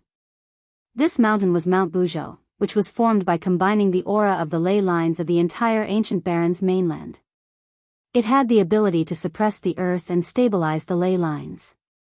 When this mountain was born, it became the center of the ancient Baron's mainland and also the location of its ancestral ley lines.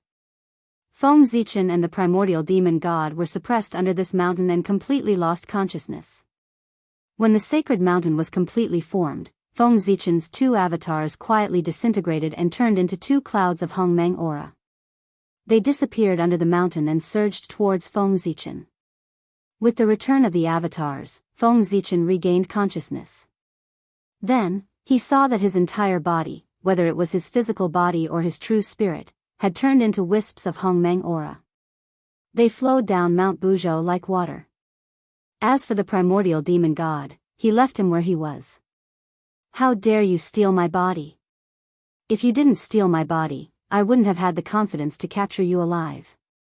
I didn't expect that you would choose to steal my body, which gave me a chance to suppress you. After reforming his body, Feng Zichen looked at the suppressed primordial demon god with a smile on his face. What a pleasant surprise. Feng Zichen's plan from the beginning was to kill the primordial demon god to prevent future troubles. It wasn't that he didn't want to capture the primordial demon god alive, but he didn't have the confidence to do so. Killing the primordial demon god would definitely be easier than capturing him alive. Therefore, to prevent more trouble, Feng Zichen decided to kill the primordial demon god. Then, he really didn't expect that the primordial demonic god would choose to possess him. That gave Feng Zichen a chance to suppress him and capture him alive. Great! Looking at the suppressed primordial demon god, Feng Zichen was very excited. If the primordial demon god was dead, it would be troublesome for him to find out what was special about this place. However, since the primordial demon god wasn't dead, Feng Zichen had a way to find out the primordial demon god's purpose in coming here from his memories. Or rather, what was so special about the ancient Baron's continent that attracted the primordial demon god's attention? Not in a hurry to find out the primordial demon god's secret, Feng Zichen retracted his gaze and looked at the primordial demon god's physical body.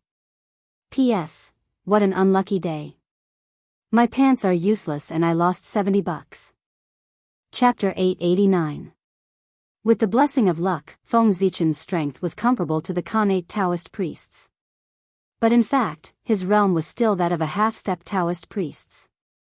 But soon, that would no longer be the case.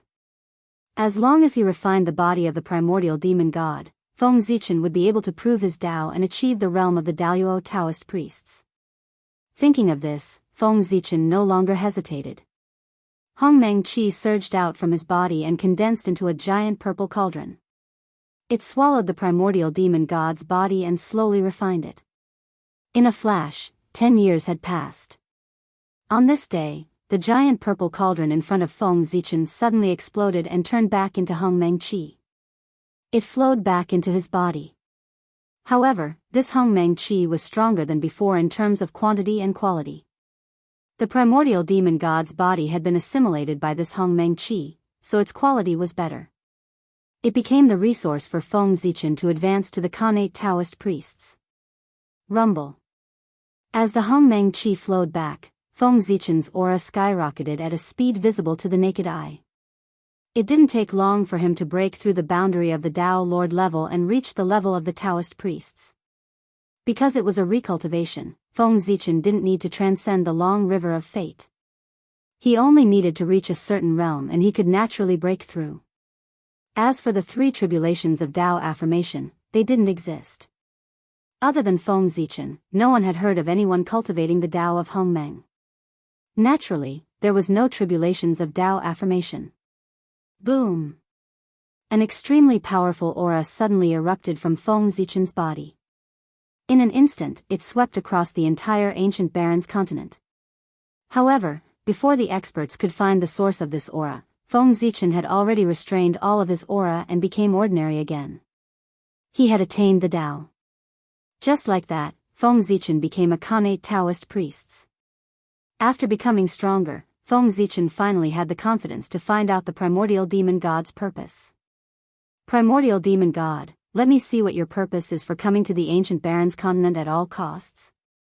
As he spoke, Feng Zichen had already arrived in front of the primordial demon god and was ready to use a secret technique to spy on his secrets. At this moment, the primordial demonic celestial was suppressed by the Buzhou mountain formed by the power of the ancient Baron's mainland. He had completely lost his senses of the outside world. It could be said that no matter what Feng Zichen did, the primordial demon god was the primordial demon god couldn't sense.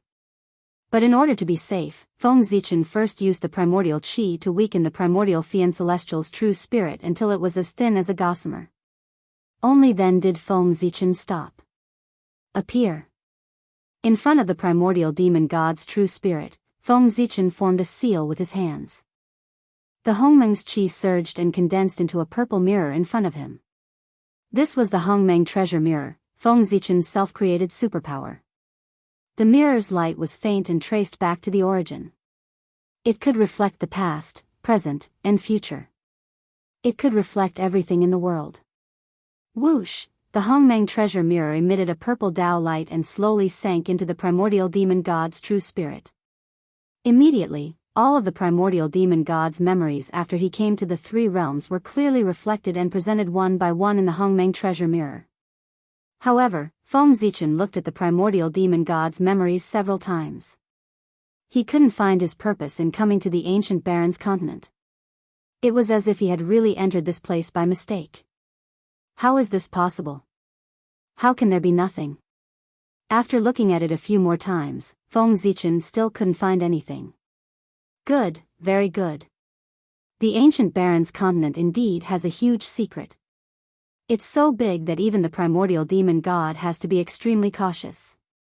He didn't dare to leave behind any memories related to this matter in his mind.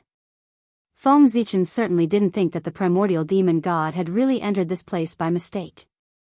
In that case, there was indeed no memory related to this matter in his memories. Then, there was only one possibility left. To prevent the secret of the ancient Baron's continent from being leaked, the primordial demon god had personally killed this incarnation. Thus, the incarnation had memories of the ancient Baron's continent's secrets. However, the primordial demon god had suddenly descended into the untainted land and preached in the name of Pangu. Although he was killed by the heavenly Tao, he had attracted the attention of the heavenly Tao. Therefore, the heavenly Tao had secretly used some means to lure Feng Zichen and Di Jun here at the same time. It planned to use the two of them to investigate the primordial demon god's purpose in coming here. That's quite vigilant. Feng Zichen sighed as he retracted his supernatural power. The primordial demon god had his original body in the great chaos outside the realm. Therefore, even if the memory of this incarnation was destroyed, it didn't have any effect. As long as he could get in touch with the original body, he could restore the memory that was destroyed at any time. However, by doing so, he had cut off the possibility of outsiders prying into the secrets of this place from his memory. However, nothing was absolute. Although the primordial demon god was vigilant, Feng Zichen could still peek into some clues from his actions. For example, after reading the memories of the primordial demon god, Feng Zichen knew that the cultivation method of the ancient Baron's continent was actually passed down by the primordial demon god. Therefore, as a chaos demon god, why would the primordial demon god pass down the cultivation method to the untainted land creatures in the ancient Baron's continent? What was his purpose in doing so? Feng Zichen didn't know about this, but this didn't stop him from finishing what the primordial demon god failed to do. The primordial demon god inexplicably passed down the Tao here for no reason. Then, thinking about it carefully, the only thing that could make the primordial demon god do this was probably related to the secrets of this place. Although Feng Zichen didn't know why the primordial demon god did this, he could imitate him and continue to pass down the Tao in the ancient Baron's continent. In the memories of the primordial demon god, he had just passed down the cultivation method. Before it could take root and sprout, it attracted the attention of the heavenly axiom and was killed by the apocalyptic light of calamity. In other words, no matter what the primordial demon god's purpose of passing down the Tao was, he didn't succeed. Now, Feng Zichen was going to do what the primordial demon god had done before. Perhaps he could find the purpose of the primordial demon god. Thinking of this, Feng Zichen didn't hesitate anymore. He first added another seal on the primordial demon god's true spirit before leaving this place. The first thing Feng Zichen did after becoming the Khanate Taoist priests was to use his great powers and supernatural powers to distort the cognition of all living beings in the ancient Baron's continent. He changed the name of the ancient Baron's continent to the Hongmeng continent. He also changed the name of the preacher from the primordial demon god to Hongmeng. As such, the history of the ancient Baron's continent was completely changed. Countless years ago, the three realms were born.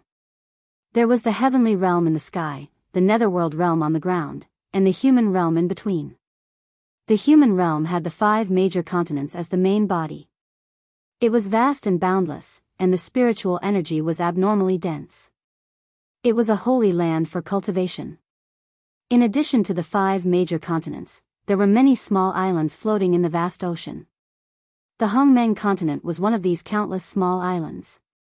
Originally, the Hongmeng continent didn't have a name. The living beings here were ignorant and didn't know any cultivation methods. But one day, a powerhouse called the Hongmeng Taoist priests crossed the ocean and arrived. The Taoist priests saw that the living beings here were ignorant and didn't know the true meaning of cultivation. He couldn't bear to see them like this. Therefore, he passed down cultivation methods and taught countless living beings. As such, a cultivation civilization was born. In order to thank the Hongmeng Taoist priests for preaching, the living beings here named the land under their feet after the Hongmeng Taoist priests. They called it the Hongmeng continent. Yes, it was completely reasonable. Was this Feng Zichen's new history of the Hongmeng continent? As for the primordial demon god, who was he? He had never appeared, nor was he heard of. Altering history and distorting cognition. This was the Khanate Taoist priests. He had endless power. Just like that, Feng Zichen completely replaced the primordial demon god and erased all information about him. This was also the reason why Pangu suppressed the river of time and space. If he didn't suppress the river of time and space, he would have allowed the Taoist priests to play with time, alter history, and distort cognition. After that, how could new Khanate Taoist priests be born? The Khanate Taoist priests in front of him could easily block the path of advancement for the powerhouses of later generations with a simple move of his finger. The entire Eldritch world would be in a complete mess and become the playground of the Khanate Taoist priests. The power of the Taoist priests was too terrifying. If it wasn't restrained, it would inevitably lead to chaos. After changing the history of the ancient Barons continent, Feng Zichen, the Hongmeng Taoist priests, began to perform his duties. That was to preach. Since it was clearly recorded in the history of the Hongmeng continent that the Hongmeng Taoist priests had preached in the Hongmeng continent, Feng Zichen had to prove this point and preach for the people of the Hongmeng continent. Hongmeng Mountain. It was also Mount Buzhou that suppressed the primordial demon god. Feng Zichen named it Hongmeng Mountain and released the news that he would preach there. Anyone who was fated could listen. When the people of the Hongmeng continent heard this, they were first shocked and then overjoyed. No matter where they were, they all moved and rushed towards Hongmeng Mountain. Time passed. In the blink of an eye, 3,000 years had passed. The Hongmeng continent wasn't too big. 3,000 years was enough for Feng Zichen to spread his Tao to every corner of the continent. As such, Feng Zichen could be considered to have completed what the primordial demon god failed to do. Then, just as Feng Zichen expected, he really felt that something was wrong in the Hongmeng continent. Somewhere in the void of the Hongmeng continent, there seemed to be something hidden. There was an extremely slight fluctuation. If Feng Zichen hadn't completely grasped everything in the Hongmeng continent and caused the fate of this place to change and expose this place, he might not have noticed this slight fluctuation. In fact, this fluctuation only appeared for a short moment. As the fate of the Hongmeng continent calmed down, this fluctuation also disappeared. After that, no matter how Feng Zichen shook the fate of the Hongmeng continent, he couldn't make this slight fluctuation appear again. If he didn't know that he couldn't be wrong, Feng Zichen would have thought that it was just an illusion. After many fruitless experiments, Feng Zichen also confirmed that the secret hidden in the Hongmeng continent should be related to this place. The primordial demon god was also looking for this place. If it was hidden so deeply, what else could it be other than this secret? After understanding all this, Feng Zichen followed the memory in his mind and began to search for the source of the fluctuation. After searching for half a day in the Hongmeng continent, Feng Zichen finally locked onto a void. If he remembered correctly, the slight fluctuation that he had sensed before came from this void. However, Feng Zichen used his divine thoughts to repeatedly explore this void several times, but he couldn't find anything wrong. As expected of a secret that even the primordial demon god was interested in. He didn't hesitate to take the risk to find it. This place is indeed extraordinary. Although Feng Zichen was a little disappointed that he couldn't find it, he was more excited. Again, the deeper it was hidden, the higher the value of the things involved behind it. As you wish. After thinking for a while, Feng Zichen suddenly made a move and stirred the void into pieces. Then, his divine thoughts searched for the source of the fluctuation in these spatial cracks one by one. However, the result undoubtedly disappointed Feng Zichen. He searched all the spatial cracks, but he couldn't find anything wrong. Feeling helpless, Feng Zichen released the power in his hands. The magical power that he used was no longer smashing the void into pieces, but completely shattering it into nothingness. However, even so, Feng Zichen still couldn't find anything wrong. Interesting. After standing quietly in front of this void for several months and waiting for it to completely recover, Feng Zichen didn't destroy this void. Instead, he used a secret method to communicate with the Tree of World and attracted one of its roots. Exploring the void was the best in the world. In this aspect, no one in the Untainted Land was more professional than the Tree of World. It could be said that if the Tree of World couldn't find anything wrong with this void, then Feng Zichen should give up as soon as possible. Buzz, buzz, buzz, the roots of the Tree of World quietly poked out of the void and emitted an inexplicable fluctuation, constantly resonating with the void here. Seeing this, Feng Zichen's heart moved. He separated a wisp of divine thoughts and integrated it into the roots of the Tree of World, spreading out with its power. After integrating with the roots of the Tree of World, Feng Zichen instantly had a different experience. Layers of the void unfolded in front of his eyes, extremely mysterious. Then, Feng Zichen found that the power of the Tree of World was constantly spreading into the depths of the void. This depth was deeper than Feng Zichen had imagined. It was a depth of the void that even he couldn't reach. Therefore, at this time, Feng Zichen was shocked. How is this possible? Is the void of the Untainted Land so deep? Why didn't I know? As the second master in the Untainted Land, Feng Zichen believed that he knew the Untainted Land well. Although the void was boundless, in general, there were only 49 layers. Moreover, the deeper one went into the void, the closer one was to the way of heaven. Once one entered the 49th layer of the void, one could even face the way of heaven directly. However, at the same time, the more layers there were in the void, the more dangerous it was. Even someone as strong as the Khanate Taoist priests could only enter the 36th layer of the void. If he went deeper, his life would be in danger. As for the primordial chaos Daluo Jingxian, he could only enter the 45th layer of the void. If he went deeper, he might be assimilated by the way of heaven. As for Feng Zichen, his original body could barely enter the 49th layer of the void and face the way of heaven directly. Chapter 890. However, even Great Emperor Ziwei could not stay in the 49th void for too long. If he stayed for too long, he would be summoned by the heavenly path and become a part of the heavenly path. The 49th void formed the entirety of the void of the Untainted Land. The so-called three realms had always been in these 49th void. However, now, under the guidance of the World Tree's roots, Feng Zichen was constantly going deeper into the void. He had already surpassed the 49th void and arrived at a deeper void. However, how was this possible? There were only 49 voids in the Untainted Land. This was already the limit. One could directly face the heavenly path. How could there be a deeper void than this? No one answered Feng Zichen's question. The roots of the World Tree seemed to have sensed something and continued to go deeper into the void. It was also at this moment that Feng Zichen realized that he might no longer be in the Untainted Land but somewhere else. There were only 49 voids in the Untainted Land. Beyond this level, it could only mean that Feng Zichen had already left the Untainted Land. So, where was this place? What was chaos? It meant that all things had not been born, and yin and yang had not been separated. It was chaos. There was no up and down, no past and present. In other words, the great chaos outside the realm was chaos. There was no passage of time and space at all. Right now, Feng Zichen was still continuing to go deeper into the void. It could be seen that he was not in the great chaos outside the realm. After thinking for a long time, Feng Zichen still could not figure it out. So, he simply stopped thinking about it.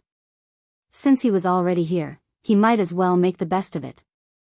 As long as he reached the place, all his doubts at this time would be solved. Time passed bit by bit. Feng Zichen also followed the roots of the world tree and continued to go deeper into the void. At first, Feng Zichen could still see traces of the power of the void. But later, even the power of the void began to thin. In the end, Feng Zichen saw nothing but nothingness. Nothing existed.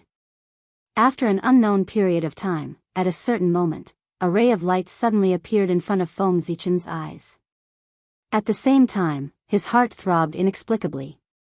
It was as if at the end of the light, in a mysterious and unknown place, there was something that he was very familiar with. Familiar? Why did it feel so familiar? This place was far beyond the 49 voids. It was a place that Feng Zichen had never touched. Why would there be people or things that he was familiar with? Doubt. He was greatly puzzled. It rose from Feng Zichen's heart. Almost instinctively, Feng Zichen kept moving closer to the light. That place could answer all his questions. Boom! When Feng Zichen touched the ray of light, his mind seemed to explode, and he fell into a trance. Then, a vast and magnificent world slowly opened up in front of Feng Zichen. The vastness of that world gave Feng Zichen a feeling that it was not inferior to the heaven realm. However, this world seemed to be broken. The rules were incomplete, and it was difficult to give birth to the existence of the primordial chaos realm. Moreover, this world was filled with an aura of decay and end. It was as if this world had experienced the end of the world and had reached the end of the world. However, for some unknown reason, this world did not completely go to destruction and was unexpectedly preserved. However, although the world was not completely destroyed, the aura of the end of the universe and the decay of all things did not disappear. Under this influence, many unknown variables were born in this broken world. For example, the aura of decay did not have much effect on mortals and low-level cultivators. However, for existences of higher realms, such as the Tao Lord and the Taoist priests, the impact was great. During the process of cultivation, one had to be careful at all times. One must not attract the aura of decay into one's body. Otherwise, one's great Tao would be polluted and one would be seriously injured. In serious cases, one's great Tao would decay and one would directly die. As for existences above the Taoist priests, such as the Great Divinity and the Primordial Chaos Daluo Jingxian, they were really finished. Even if they did not take the initiative to cultivate, the aura of decay and decay would take the initiative to find them and constantly corrode their great Tao, causing them to walk towards destruction. Fortunately, this world did not have the conditions to give birth to the Primordial Chaos Daluo Jingxian. Otherwise, they would be corroded to death by the aura of decay sooner or later. How aggrieved would they be to die? In short, in this world, the stronger one was, the faster one would die. On the other hand, low-level cultivators were completely unaffected. The aura of decay and decay that filled this world came from an unknown origin. Its power was frightening. Feng Zichen did not come into contact with them. He just glanced at them from afar and felt a sense of fear. It was as if he was contaminated by the aura of decay, he would die. It would not be a long sleep, but a true death. All traces would be completely erased, and he would not be able to be resurrected. This was not an illusion. Feng Zichen's premonition told him so. Good Lord, even the Daluo Taoist priests could be completely killed. The quality of this aura of decay was so high that it was a little scary. Feng Zichen even suspected that this aura of decay could even completely kill the Primordial Chaos Daluo Jingxian. This was a little scary. Feng Zichen was not surprised that it could kill the primordial Taoist priests. After all, the primordial Taoist priests were said to be immortal, but in the end, the immortality of the Taoist priests was only based on heaven and earth. If heaven and earth were completely destroyed, the primordial Taoist priests would also die. Only the primordial chaos Daluo Jingxian, who had transcended above, could live forever. Therefore, Feng Zichen was not surprised that the primordial Taoist priests had completely fallen. However, the primordial chaos Daluo Jingxian was one with the primordial chaos. He had transcended above and had reached the true immortal realm. How could he fall? Even the great god Pangu could make a primordial chaos Daluo Jinxian unable to be resurrected, but he could not make a primordial chaos Daluo Jinxian truly die. For the primordial chaos Daluo Jinxian, there was no concept of life and death. The two had long been mixed into one. Since there was no life and death, how could there be death? However, the strange thing was that the aura of decay gave Feng Zichen the feeling that it could make the primordial chaos Daluo Jinxian completely die. It was really strange. Puzzled, Feng Zichen tried to release his spiritual sense and tried to come into contact with this world. He wanted to see why this world was not destroyed. That aura of decay could even kill the primordial chaos Daluo Jinxian, which showed how terrifying it was.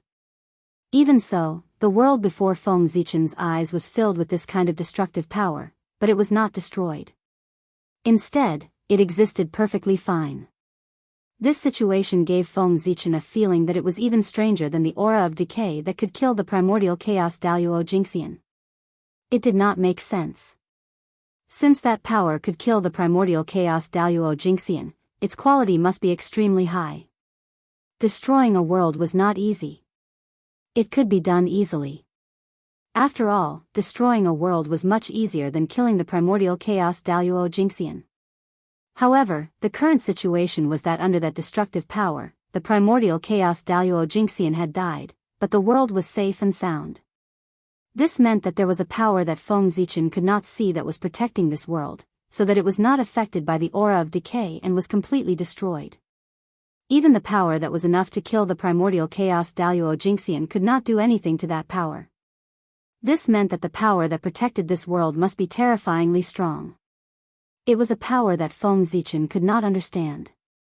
Therefore, Feng Zichen wanted to see where this power came from. If he could get his hands on it, it might bring him unimaginable fortune. Thinking of this, Feng Zichen's spiritual sense quietly swept out and swept toward the nameless world. He carefully bypassed the aura of decay that was wandering in the void. This power was so terrifying that even Feng Zichen did not dare to let it get close to him. Outside the nameless world, Feng Zichen's spiritual sense, with the help of the roots of the world tree, quietly opened a small passage in the boundary wall and entered. At this time, he had to thank the world tree. Without the world tree, even if Feng Zichen found this world, he would not be able to enter. Judging from the current situation of this world, it obviously did not belong to the untainted land. This was because Feng Zichen did not sense any aura related to Pangu in this world.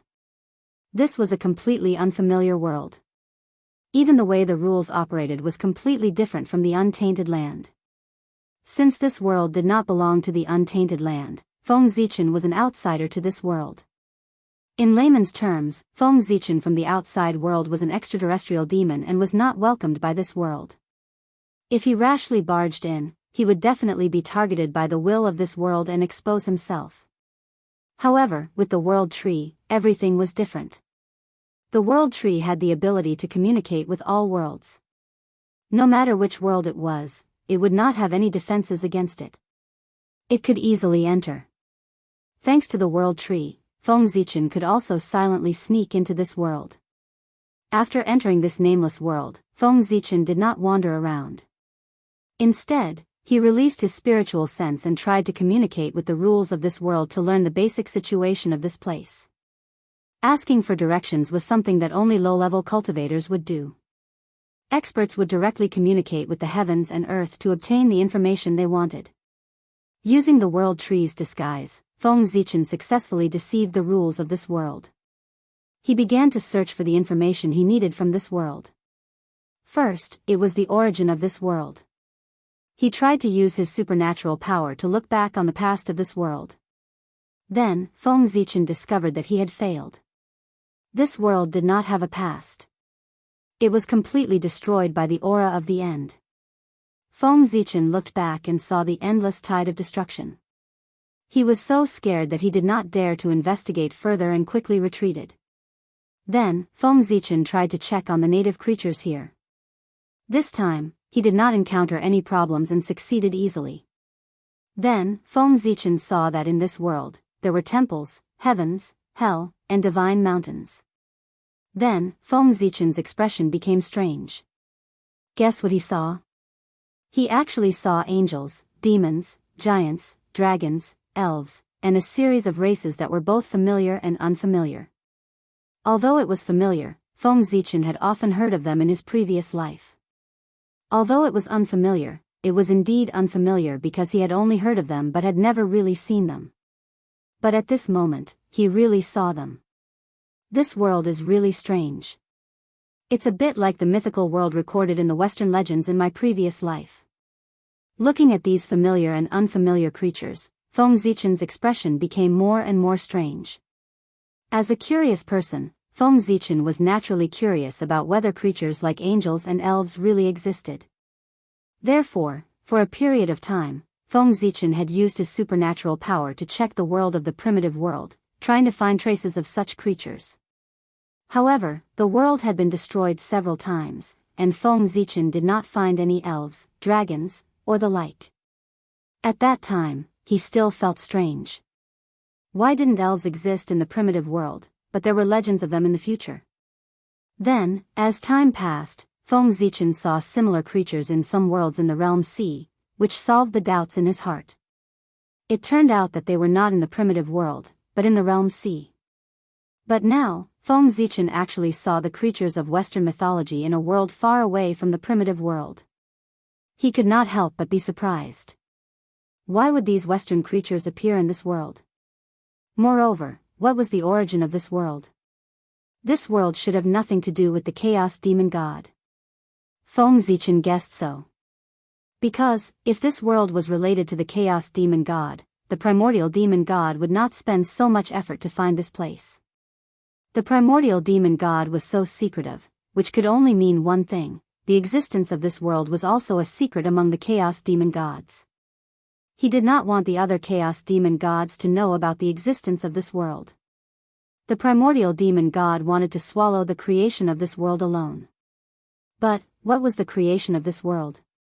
Feng Zichen guessed that it should be related to the power that protected this world. After all, Feng Zichen had been in this world for a while, and he found that there was nothing else in this world that attracted him except for that mysterious power. A power that could kill a Chaos Daluo Golden Immortal was incomparably terrifying. A power that was stronger than this power was undoubtedly more attractive.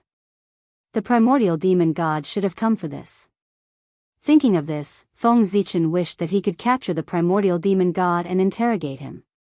He must know secrets that others did not know, such as the origin of this world, the creation of this world, and so on. Unfortunately, this kind of thing could only be imagined. If he really appeared in front of the Primordial Demon God, it would not be him interrogating the Primordial Demon God, but the Primordial Demon God interrogating him. Putting away all his thoughts, Feng Zichen continued to investigate the news of this world. Since he had already come here, no matter what secrets there were in this world, he would be able to discover them. It was just a matter of time. After looking at the creatures in this world, Feng Zichen began to look at the cultivation system of this world. It was a different system from the primitive world. How should he put it? Whether it was the primitive world or the Chaos Demon God, they all believed that almighty power belonged to themselves. However, this world did the opposite and focused too much on external power. Also, the development of the power of faith in this world was far beyond that of the primitive world. However, as he looked at it, Feng Zichen actually saw a cultivation system that should not exist in this world. P.S. Writing while sick. I really do love this book. I can still work so hard for love. Chapter 891. The Way of Gods and Demons. This was the cultivation system created by Feng Zichen himself. How could it be? Puzzled, Feng Zichen continued to look down and saw three familiar faces. Feng Jia, Jiang Xiong, and Jiang Hui. They were Feng Zichen's three disciples. No wonder I couldn't find them no matter how hard I tried. It turns out that they were here and left the untainted land long ago. At this time, Feng Zichen's doubts were all solved. He also learned the whereabouts of his three disciples, who were lost in this unknown world.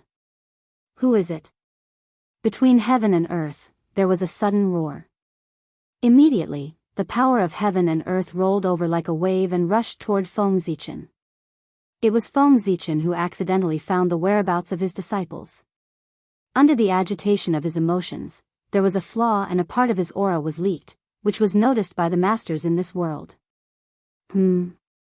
This power? Feng Zichen was about to fight back, but suddenly he realized that the power was far stronger than he had imagined. It was far beyond the level of the primordial Taoist priests and could almost be compared with the primordial Daluo Jingxian. How could it be? Feng Zichen was shocked. He had just confirmed that the strongest master in this world could only be the primordial Taoist priests. Once he surpassed this level, there was a risk of death. But why was there a master who could almost be compared with the primordial Daluo Jingxian in this world? Although he was puzzled, Feng Zichen also knew that it was not the time to seek the answer. Now, he was only a wisp of divine thought, which could barely deal with the primordial Taoist priests. But it was impossible for him to fight a master who could be compared with the primordial Daluo Jingxian in this state. Feng Zichen's strand of divine thought would be killed in one blow. Thinking of this, Feng Zichen did not hesitate and directly dispersed the divine thought. With the information about this world, he returned to the untainted land and returned to his body with the roots of the tree of world. Rumble. The power of heaven and earth attacked, but it struck empty air. Then, several powerful divine senses appeared, searching this realm back and forth, trying to find some clues. However, in the end, they all undoubtedly failed, unable to find anything. Although Feng Zichen's Hongmeng incarnation was only at the level of the Khanate Taoist priests, it was still very powerful. But he came with the roots of the world tree. The tree of world's cultivation base was comparable to the ninth heaven of primordial chaos experts. Unless one was an expert of the same level, it would be very difficult to detect the traces it left behind. Although there was an expert comparable to primordial chaos Daluo Jingxian in this world, Feng Zichen was certain that the other party was not a true primordial chaos expert. This was because Feng Zichen did not sense the primordial chaos Daluo Jingxian's unique primordial chaos Dao runes in that power. It was a perfect Daoist rhyme. It did not possess that kind of power. Therefore, Feng Zichen concluded that the other party was not primordial chaos Daluo Jingxian, but had temporarily possessed the power comparable to primordial chaos Daluo Jingxian through some unknown method. Such an existence would definitely not discover the traces left behind by the world tree. Even if he felt that something was wrong, he could not tell what was wrong. In the Hongmeng continent, as the divine senses returned, Feng Zichen's expression could not help but become strange. The Western mythical world. I didn't expect there to be such a world in this world. In addition, I don't know how Feng Jia and the other two got to that world. This realm is hidden so well. If not for the help of the world tree, even I would not have been able to detect the traces of this realm. I don't know how they found this place and got lost in it. Moreover, this world is so mysterious that even the overlords of the chaos demon gods want to pry into it. They have planned for this for countless years. However, Feng Jia and the others have already entered this world many years ago. This opportunity is truly shocking. Thinking of what he had seen in the other realm, Feng Zichen pondered silently. First of all, he was sure that the Khanate Taoist priests were the limit of that realm. There were definitely Khanate masters who were stronger than him, but they were all dead. Secondly, although the person who attacked Feng Zichen had the power of primordial chaos, he was still in the realm of the Khanate Taoist priests. Otherwise, Feng Zichen would not have left so easily just now. This meant that there was still a secret method in that realm that could increase one's strength. This is troublesome. Thinking of this, Feng Zichen could not help but sigh. If there was such a secret method in the other realm, it meant that even if his Hongmeng incarnation personally rushed to the other realm, the male lead would still have the advantage and would be at a disadvantage. As for Feng Zichen's original body and other incarnations, he could not use them. Even if Feng Zichen's original body went there, he would still be affected by the remaining qi of the end in that realm, which would cause unknown dangers. Therefore, if he was not completely confident, Feng Zichen would never use his incarnation or even his original body. The only one he could use was this Hongmeng incarnation that had just reached the realm of the Taoist priests. Feng Zichen would not send any power that was higher than the realm of the Taoist priests to that realm. His original body and incarnation that could dominate that realm could not be used. The incarnation that could be used could not dominate that realm. Therefore, Feng Zichen felt that it was troublesome. After thinking about it, Feng Zichen decided to temporarily forget about going to that realm. It would not be too late to go to that realm after increasing his power to the limit of the Taoist priests. With Feng Zichen's original body's realm of the ninth heaven of Hunyuan, even if his incarnation only had the power of the Khanate Taoist priests, it was still not something that ordinary sage-to-be could contend against. With such power, it was more than enough to dominate the other realm, but it was more than enough to protect himself. Thinking of this, Feng Zichen suddenly took action. It was difficult for others to increase their strength, but it was not difficult for Feng Zichen. Right now, he had something important to do.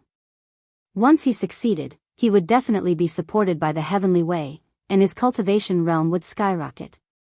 What Feng Zichen wanted to do was to transform the islands into realms. What was the meaning of transforming the islands into realms? It was to transform the countless islands floating on the sea outside the 5 continents into realms. The large island would transform into a major kiliacosm, the middle island into a medium kiliacosm, and the small island into a small kiliacosm. This was not a decision that Feng Zichen had thought of on the spur of the moment, but a decision that he had made after careful consideration.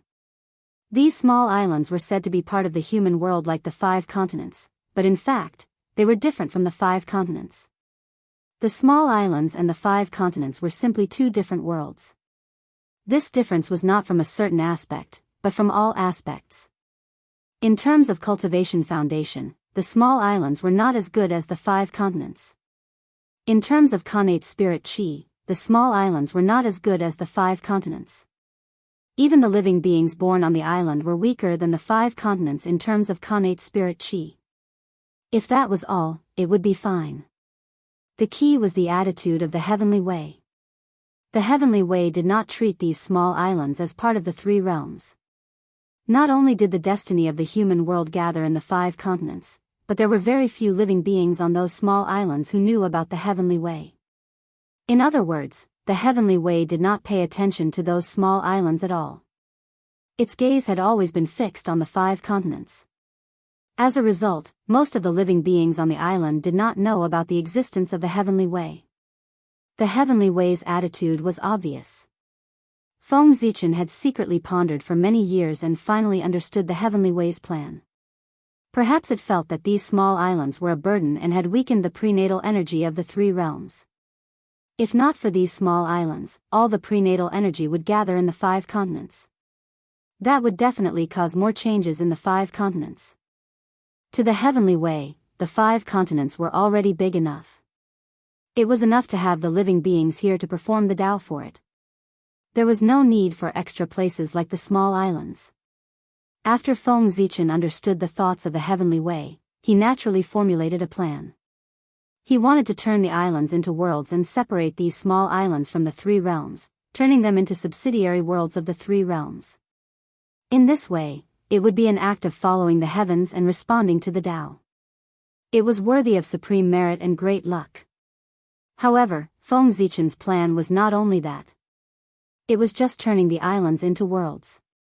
There were many people in the 3 realms who could do this, but it did not show Feng Zichen's ability. For this, he planned to use these small worlds as array cores after turning the islands into worlds to set up a peerless array to transform the chaos chi and strengthen the origin of the primordial world. Only in this way could he display Feng Zichen's supreme methods. It was not difficult to do this, but it was a little troublesome. First of all, if he wanted to succeed, he had to know how many small islands there were in the primordial world. Feng Zichen was very clear about this. It was exactly the number of 1 yuan, 129,600. Next, he had to lock onto the location of these small islands. This was not difficult for Feng Zichen. Zhouxing illuminated the entire 3 realms. Feng Zichen looked down from the Ziwei star and saw the entire human world. Naturally, the location of the countless small islands could not be hidden from Feng Zichen's eyes. Now that the location of the island was confirmed, it was time for the most crucial and troublesome step. He had to inscribe formation patterns on the island and refine formation flags. He had to use the power of the world to turn the island into a world. At the same time, the array flags also had the use of stabilizing the world. When the 10,000 worlds were established, under the guidance of the array flags, the worlds formed by these small islands would automatically move to suitable positions to form a supreme array. Otherwise, he would let Feng Zichen do it and turn the small islands into worlds one by one. Then, one by one, they would be moved to suitable positions. Not to mention whether this method was tiring or not, just the time it took was unacceptable to Feng Zichen. Not to mention, Feng Zichen was essentially a lazy guy. He would never spend so much effort to do these things. Naturally, he would do whatever was convenient for him. After making up his mind, Feng Zichen's several incarnations started at the same time. First, they comprehended several innate arrays in the untainted land. Then, they borrowed some of the mysteries of the chaotic demon deities' arrays. Finally, they comprehended a supreme array called the 10,000 Worlds Array. This array used the 129,600 worlds as branches and the 3 realms as the main body. Together with Pangu's Dharma form, it turned the untainted land into a huge whirlpool and inhaled the chaotic chi from all directions. At this time, the role of Pangu's Dharma form was manifested.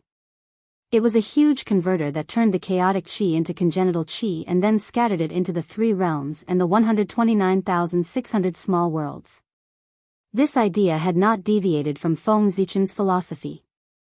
The untainted land was created by Pangu and formed by his physical body. It was right to treat the entire untainted land as Pangu. Everything was done according to Pangu. Even if there was a mistake, as the untainted land and the great Pangu continued to resonate, it would automatically correct itself. At that time, the untainted land would become stronger and stronger. However, although this method was good, there was a huge flaw. Everything in the untainted land would be related to Pangu. In the future, it would be fine if Pangu reached the realm of the eternal Great Tao. The untainted land would naturally rise and become an eternal world.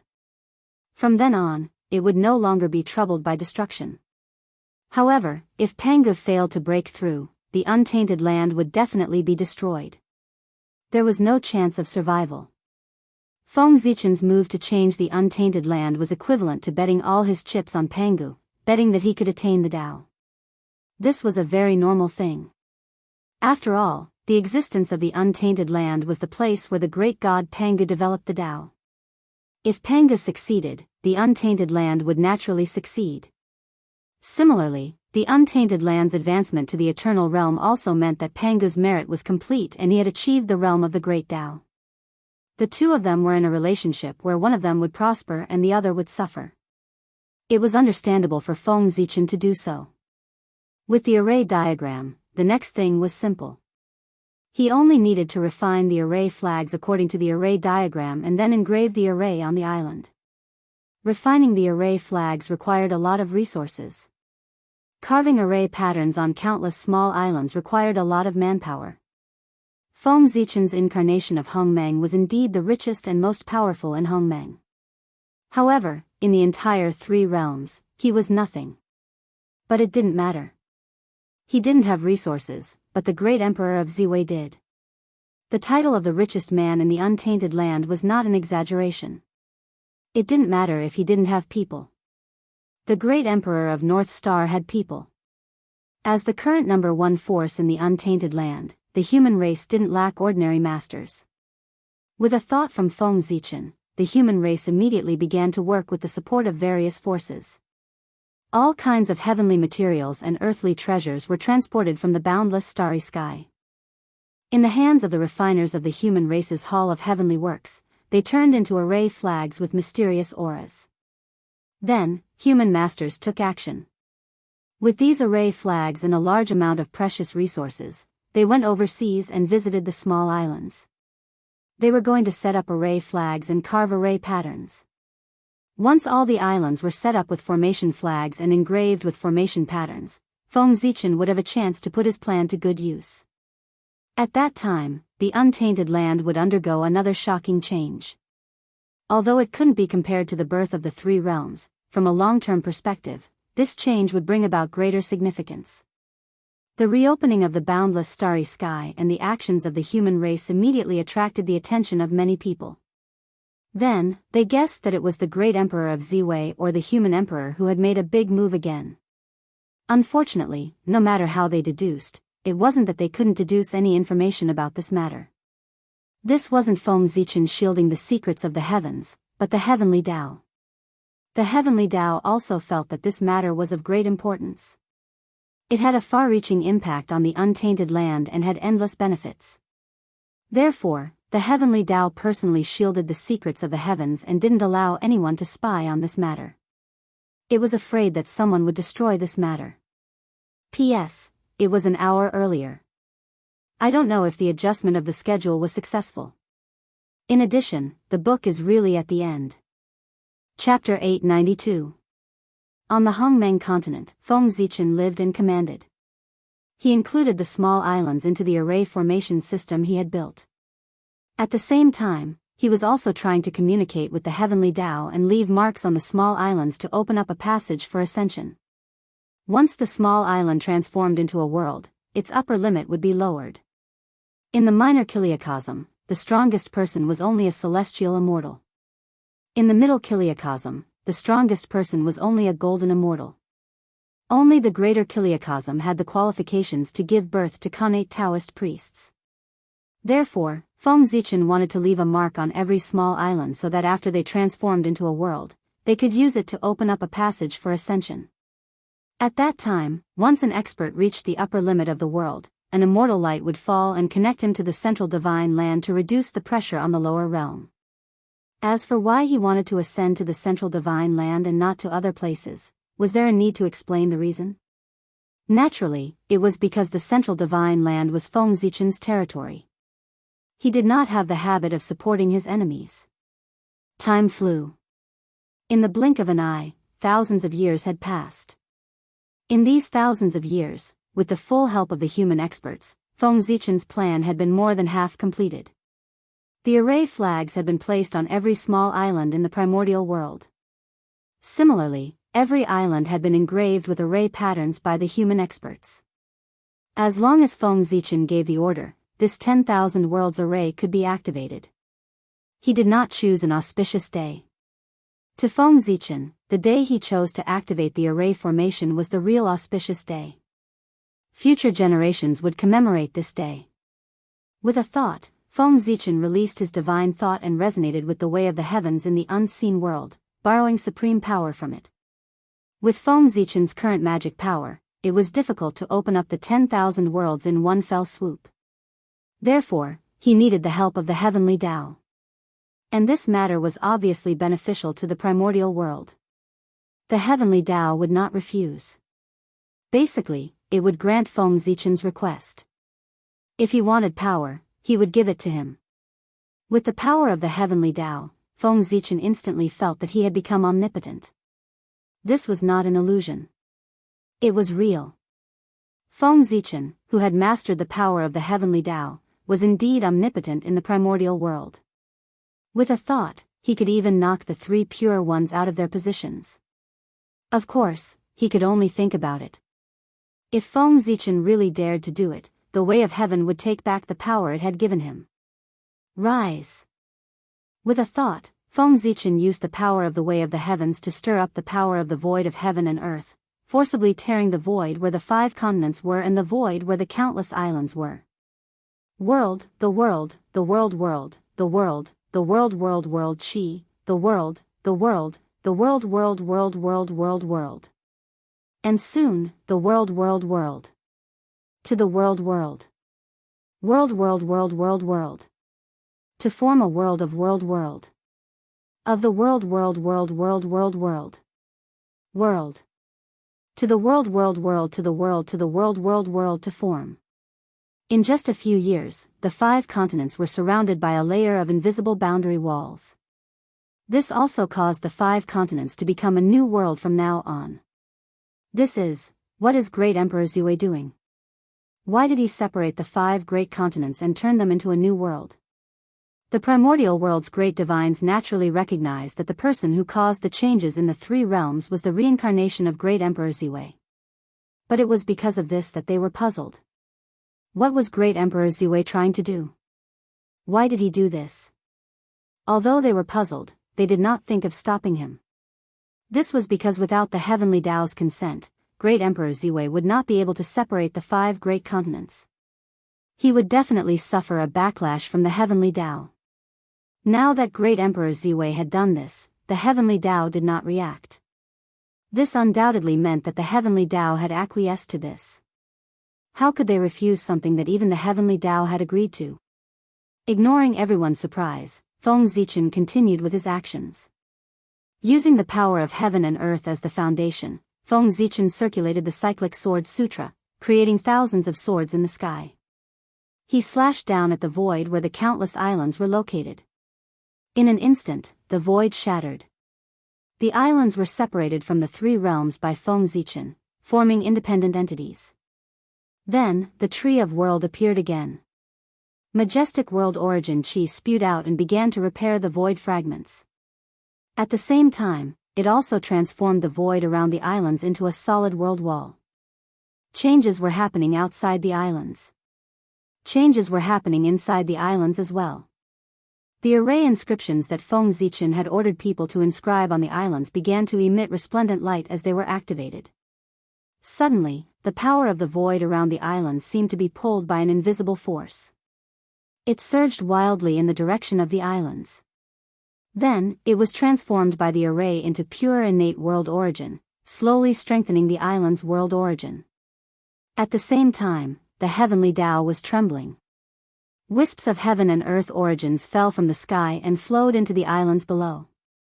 From the looks of it, the heavenly Tao was determined to get rid of the burdens that were the islands. In order to speed up the transformation of the islands, it had sacrificed the heaven and earth origins that it had painstakingly accumulated. Rumble. With the augmentation of the heaven and earth origins, the changes to the islands immediately turned intense. The laws were reconstructed and order was reorganized. The world wall was also rapidly growing, and the land in front of it grew. Soon, the islands had the embryonic form of a world. It was also at this moment that the array flags that Feng Zichen had ordered people to bury in advance were activated. Resplendent light bloomed from them and gradually resonated with the array flags on the other islands.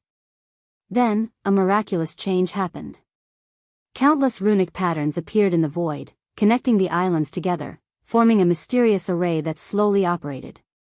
In the beginning, the array formation still had many inconsistencies, but as the array formation operated, it automatically corrected itself. The islands shifted their positions, and the array formation became more and more harmonious and smooth. The transformation of the islands into a world and the operation of the array formation all required time. It was not a day's work, but thousands of years. During this time, Feng Zichen did not idle. Instead, he comprehended the changes during the birth and operation of the myriad worlds, turning them into his own foundation. 10,000 years later, the myriad worlds were born and returned to their positions. The array formation became complete and began to operate. Rumble. In an instant, under the activation of the array formation, the myriad worlds began to revolve around the 5 continents. The power generated by the myriad worlds operation condensed into a huge whirlpool, swallowing the surrounding chaotic chi. Silently, Penga's Dharma form appeared and used its magic to transform the chaotic chi into innate world origin chi. First, it scattered into the 3 realms, then into the myriad worlds. Chapter 893. The formation was completed. In other words, Feng Zichen's plan to surround and protect the untainted land had succeeded. At this moment, the invisible power of heaven and earth blessed Feng Zichen, causing his realm to skyrocket. This was a gift from heaven and earth to Feng Zichen. Heaven and earth blessed him with everything it had to help him cultivate. The Taoist priests were at the early stage, middle stage, late stage, and complete stage. Soon, Feng Zichen's realm was about to break into the sage-to-be realm. But at this moment, thinking of the unknown Western world, Feng Zichen forced himself to wake up from his enlightenment. He transferred the power of heaven and earth to the Emperor Star, his main body. he couldn't break through to the sage-to-be realm. Otherwise, he wouldn't be able to enter the unknown Western mythical world. After the power of heaven and earth left his body, Feng Zichen suddenly felt relaxed. His realm also didn't continue to increase. On the other side, Feng Zichen's main body in the boundless starry sky was blessed by the power of heaven and earth. The long-lost balance between the qi of Hongmeng and the power of the Great Path was finally broken. Along with the power of heaven and earth, there was also a part of the chaotic qi that the untainted land plundered from the chaos outside the realm. How could Feng Zichen compare the amount of chaotic qi that a world breathed? It was simply too much. After devouring the chaotic qi, the amount of Hongmeng qi increased at a speed visible to the naked eye. Soon, it overshadowed the power of the Great Path and began to slowly nibble away at it. At the same time, as the power of the Great Path weakened, Feng Zichen was liberated more of his power. In other words, he already had the power to control the operation of the boundless starry sky. In the next moment, the boundless starry sky operated with a loud bang. A powerful suction force was emitted, pulling the heaven realm to operate as well. It fell from the east to the west. At the same time, in the netherworld, the ghost emperor of Fengdu suddenly made a move. He used his authority as the master of the Yin court to pull the netherworld upward. If one were to treat the three realms as a sphere, then the heaven realm and the netherworld would be the upper and lower sides of the sphere, while the 5 great continents would be inside the sphere, surrounded by the heaven realm and the netherworld. At this moment, the heaven realm was falling down and the netherworld realm was rising up. The 5 continents were affected and began to flip over. The entire 3 realms flipped over, then flipped over again. Yes, Feng Zichen was treating the 3 realms as a ball and making it spin from top to bottom. The heavenly realm was formed by the clear qi of the heavens, and it was in harmony with yang. The nether realm was formed from the accumulation of innate turbid qi. As the two spun, it was like the rotation of yin and yang. It drew upon the power of the grand Tao and gave rise to endless changes. In an instant, with the cooperation of the 3 realms, the amount of chaotic qi that the 10,000 worlds great array absorbed from the outer realms skyrocketed by several times. Even more chaotic energy surged over. First, it was refined by Pangu's Dharma idol, turning into pure chaotic energy. Then, it was tempered by the Taiji diagram of the 3 realms again, evolving into the chaotic energy of creation, giving birth to even more mysteries. Once these changes were completed, the origin of the primordial world began to slowly increase. The momentum of heaven and earth that supported Feng Zichen undoubtedly became stronger. At the same time, the status of Great Emperor Ziwei continued to increase. He was faintly on par with Dao ancestor Hongjun. Wrong. It should be said that if Dao ancestor Hongjun had not integrated the Dao, then his status would be inferior to Great Emperor Ziwei from this moment on. This was because Feng Zichen's actions had a great impact on the primordial world. If this continued, the origin of the primordial world would increase and continue to advance. Including Feng Zichen's previous merits, these added together were no less than the merit of creating the world.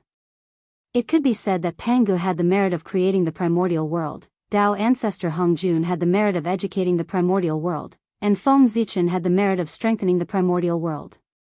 The primordial world was constantly growing in the hands of Great Emperor Ziwei. He was the true master of resurgence. In the future, there would be legends of Great Emperor Ziwei reviving the primordial world. Moreover, what the 3 realms absorbed from the primordial world was not only the chaotic energy, but also countless treasures that were born in the primordial world. In the future, the primordial world would not lack innate spiritual treasures. After various primordial world treasures fell into the 3 realms, they would naturally evolve into innate spiritual treasures. In terms of increasing sources of income and reducing expenditures, Feng Zichen could be said to have done the best he could. As the origin of the primordial world became more vigorous, the innate qi would also become more abundant. At that time, heaven and earth would be able to support more cultivators. In other words, in the near future, various cultivation systems would welcome a great boom. As the concentration of spiritual qi increased, the number of cultivators would also increase. As long as the cultivation system relied on spiritual qi, their strength would increase. Wasn't this prosperity? At that time, no matter what cultivation system it was, whether or not it was related to Great Emperor Ziwei, they would have to worship him as their ancestral master and burn incense to worship him day and night. There was no reason other than the fact that the spiritual qi of heaven and earth was brought by Great Emperor Ziwei. Since the various cultivators had received benefits from him, they naturally had to establish a relationship with him. Otherwise, how could they enjoy his benefits? Acknowledging him as their ancestral master was naturally the best choice. Whether it was the immortal path or the Buddhist path, when the successor met Great Emperor Ziwei, they would have to respectfully address him as their ancestral master. Although he did not preach, it was better than preaching. More and more power of the Great Path was devoured by the Hongmeng Qi. Gradually, the Hongmeng Qi began to transform.